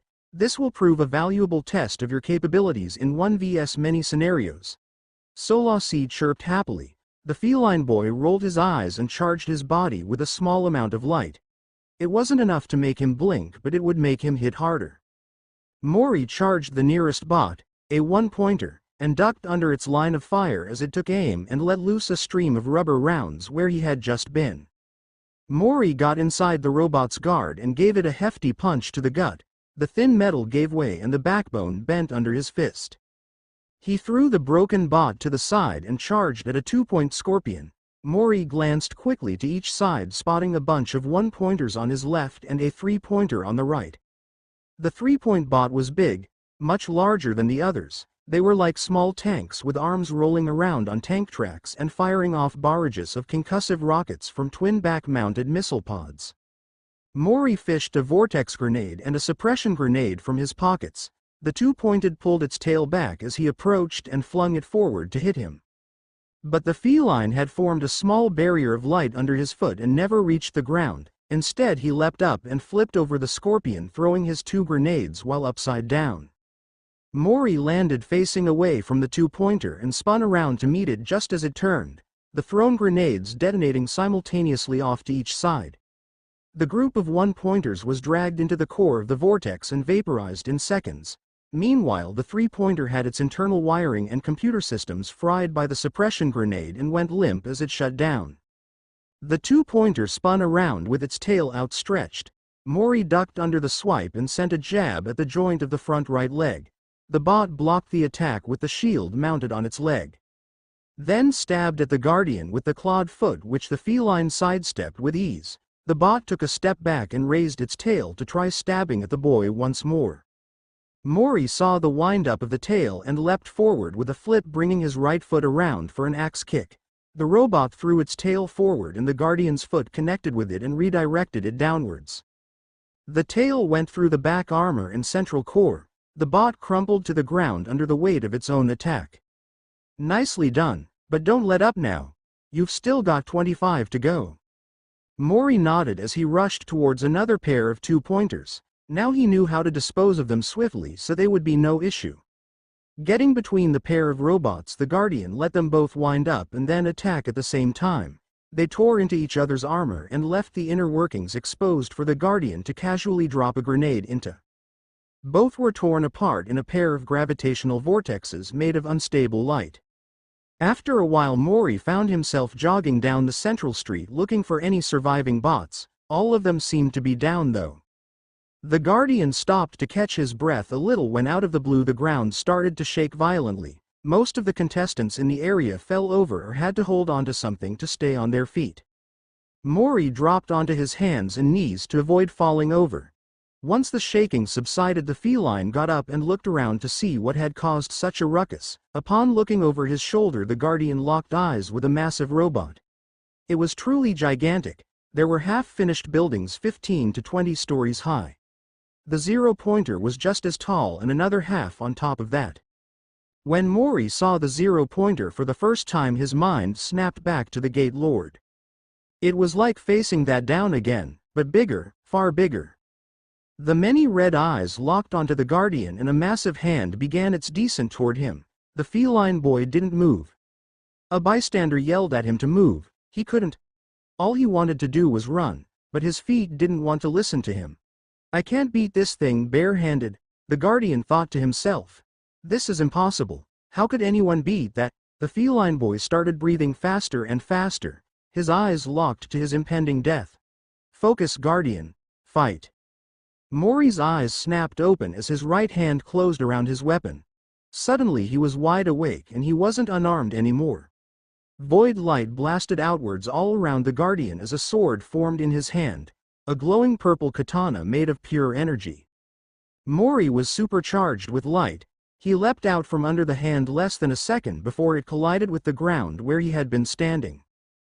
Twisting mid-leap, the Guardian formed a barrier of light and used it to stop and launch himself straight back at the grounded limb. He skidded to a halt on the back of the metal hand and slashed across the wrist joint. The blade released a wave of light that tore straight through the arm before the sword dissipated. Mori was panting as he stood on the hand. The machine was sent reeling backwards at the sudden loss of weight. With the machine temporarily distracted, the feline Guardian charged as much void light as he could manage. His vision was becoming blurry with the amount of energy he was expending. Be careful. You are running very low on energy. You should retreat, Bufo. Mori cut his ghost off before she could finish. Not a chance in hell. If I can't beat this thing, then I'll never kill the Gate Lord.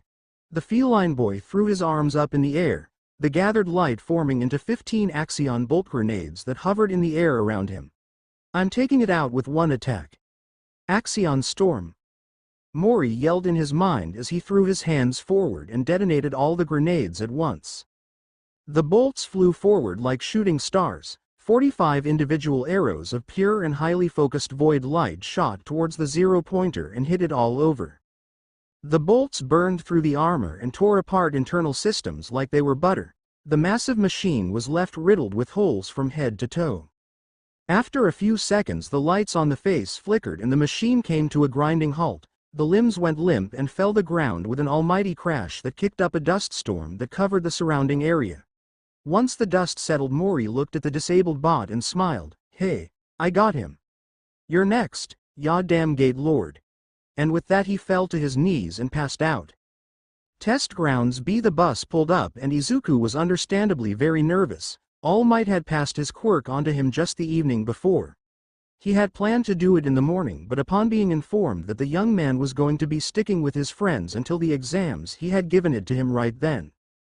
Midoriya had no idea how to activate the power yet, and now here he was, about to take the UA entrance exams with nothing but his gut instincts and martial arts training. But he was now officially All Might's successor. He would pass this exam no matter what it took. The green-haired teen started running through some stretches before the exam started. As he was doing this, the boy who had called him and Mori out came up to him. "I am truly sorry for what I did earlier. The girl who spoke up for you talked to me before we got on our buses. I had no idea your friend was mute. I am ashamed that I did not pick up on such an obvious detail. For that I must apologize." Midoriya looked stunned at the taller boy's reaction. "No need to say that to me. You should tell Morimitsu when you get a chance. He was the one who was panicking the most from what you did," the greenette hurriedly explained, miraculously not tripping over his own words. "I will endeavor to do just that. Now I am sorry, but I must be off. The test shall start soon," the tall and extremely forward student exclaimed as he moved off to the side to start his own stretches. Just a few minutes later the gates opened. Midoriya had trained with Mr. Aizawa enough times to not hesitate when it seemed like the test had begun. But upon seeing nobody else move, he slowed to look back at them. "Begin?" Everyone seemed confused. "What are you all waiting for? There's no countdowns in real life." Suddenly the crowd surged after the greenette, who had redoubled his pace as soon as he heard Present Mike's yelling. The boy burst into the massive city. The buildings were all completed and very modern looking. It was almost daunting to think how much it would have all cost to build. But Midoriya's thoughts were cut short when a one-pointer rushed at him, guns trained on his form. Instinctively the boy dropped into a lower stance as he ran, getting in close and then jumping up and over the bot. He grabbed its right arm and pulled it with him, dragging the entire frame, which surprisingly didn't weigh much at all, over his shoulder and throwing the bot to the ground. It crumpled on impact and stopped moving. Midoriya grinned and threw all his effort into hunting down the next robot. But after his initial burst and head start, everyone else was using their quirks to get well ahead of him or destroy the bots before he could. Izuku ran into an alley and broke into a dead sprint when he saw it was empty. He was determined to do whatever he could to pass. All Might had told him to be careful when using his quirk, as the amount of power stockpiled could easily injure him if used incorrectly. For this reason the greenette was trying to get through as much of the test as he could on martial arts training and brute strength alone. As he was running down the alley, a smoky purple mist swirled into being in front of him. Midoriya skidded to a halt just as a white-haired boy jumped through and took in his surroundings quickly. He spotted Izuku staring at him in shock and gave a quick wave to him before tapping the side of the portal, making it dissipate. The new arrival made a run for the street and Izuku gave chase quickly. The white-haired kid exploded into the open street and easily dispatched a one-pointer without even using his warp gate. Izuku dashed out to see people all around fighting bots. They were clearing them out quickly and the greenette was getting nervous. The tall guy from earlier sent a kick through a one-pointer. "That's 42. He muttered, looking for his next target. "How the hell has he got that many already? I need to hurry it up," the green-haired boy thought to himself as he bolted for a one-pointer. Only for the robot to be crushed into the pavement by a guy with a pair of dragon wings sprouting from his back. "Sorry man," he said as he took off once more. Izuku just kept running around looking for robots. He found quite a few, but every time he got close someone would take the kill before he could reach them. He had one stolen by a boy firing a laser from his belly button, another by a guy who punched it into a wall. A two-pointed was taken from him by a burst of fire and a pair of one-pointers by some guy with an electrical quirk. Midoriya was panicking. He had 1 point and couldn't find anything else anywhere. It seemed that there was nothing he could do. Just as he was starting to give up hope, the ground started to shake and the greenette fell to the ground. He rolled over and got to his feet as the shaking subsided. Upon looking toward the source of the shaking, he saw a massive robot towering over the city streets. It was huge. There was no way anyone was taking it down. Now the whole obstacle thing made much more sense. That's insane, someone said off to Izuku's left. You can say that again, another commented. Well, there's no point fighting it. Let's go that way. Midoriya could hear the panicked shouts coming from those closest to the massive robot as it crushed a building under its hand and started rolling towards them. Izuku steeled his nerves and started running towards the danger, helping other students to their feet and telling them to get away towards safety as he got closer. The tall blue-haired guy ran past in the opposite direction, giving him a confused look as he passed. That was the moment that the greenette heard it. A cry for help. Someone was in danger, and in pain. Without hesitation, Midoriya dashed into the dust cloud and rushed toward the sound. Once he got past the worst of the lingering dust, he saw the girl who stopped his fall lying on the ground in the zero-pointer's path. Her leg was trapped under some rubble that Izuku knew instinctively that he couldn't lift in time. With no plan formulating in his mind, the green-haired teen kept running straight towards danger. I need to get her out, he thought as he ran. I need to stop the robot somehow. A warmth spread through his legs and he crouched down to jump with all his might. I will save her. The ground shattered in a perfect circle and the dust cloud was instantly banished with the massive burst of air pressure that exploded outwards when Midoriya jumped at the zero-pointer. All the students who had been running away turned around to see where the shockwave came from. All they could see was a flash of green headed upwards like a lightning bolt ascending back to the heavens. Izuku flew high in the air, fist brought backwards to deliver a punch to the incoming robot. All Might's instructions echoed in his mind as he got close. Remember, when you use one for all you need to clench your butt cheeks. And yell from the depths of your heart.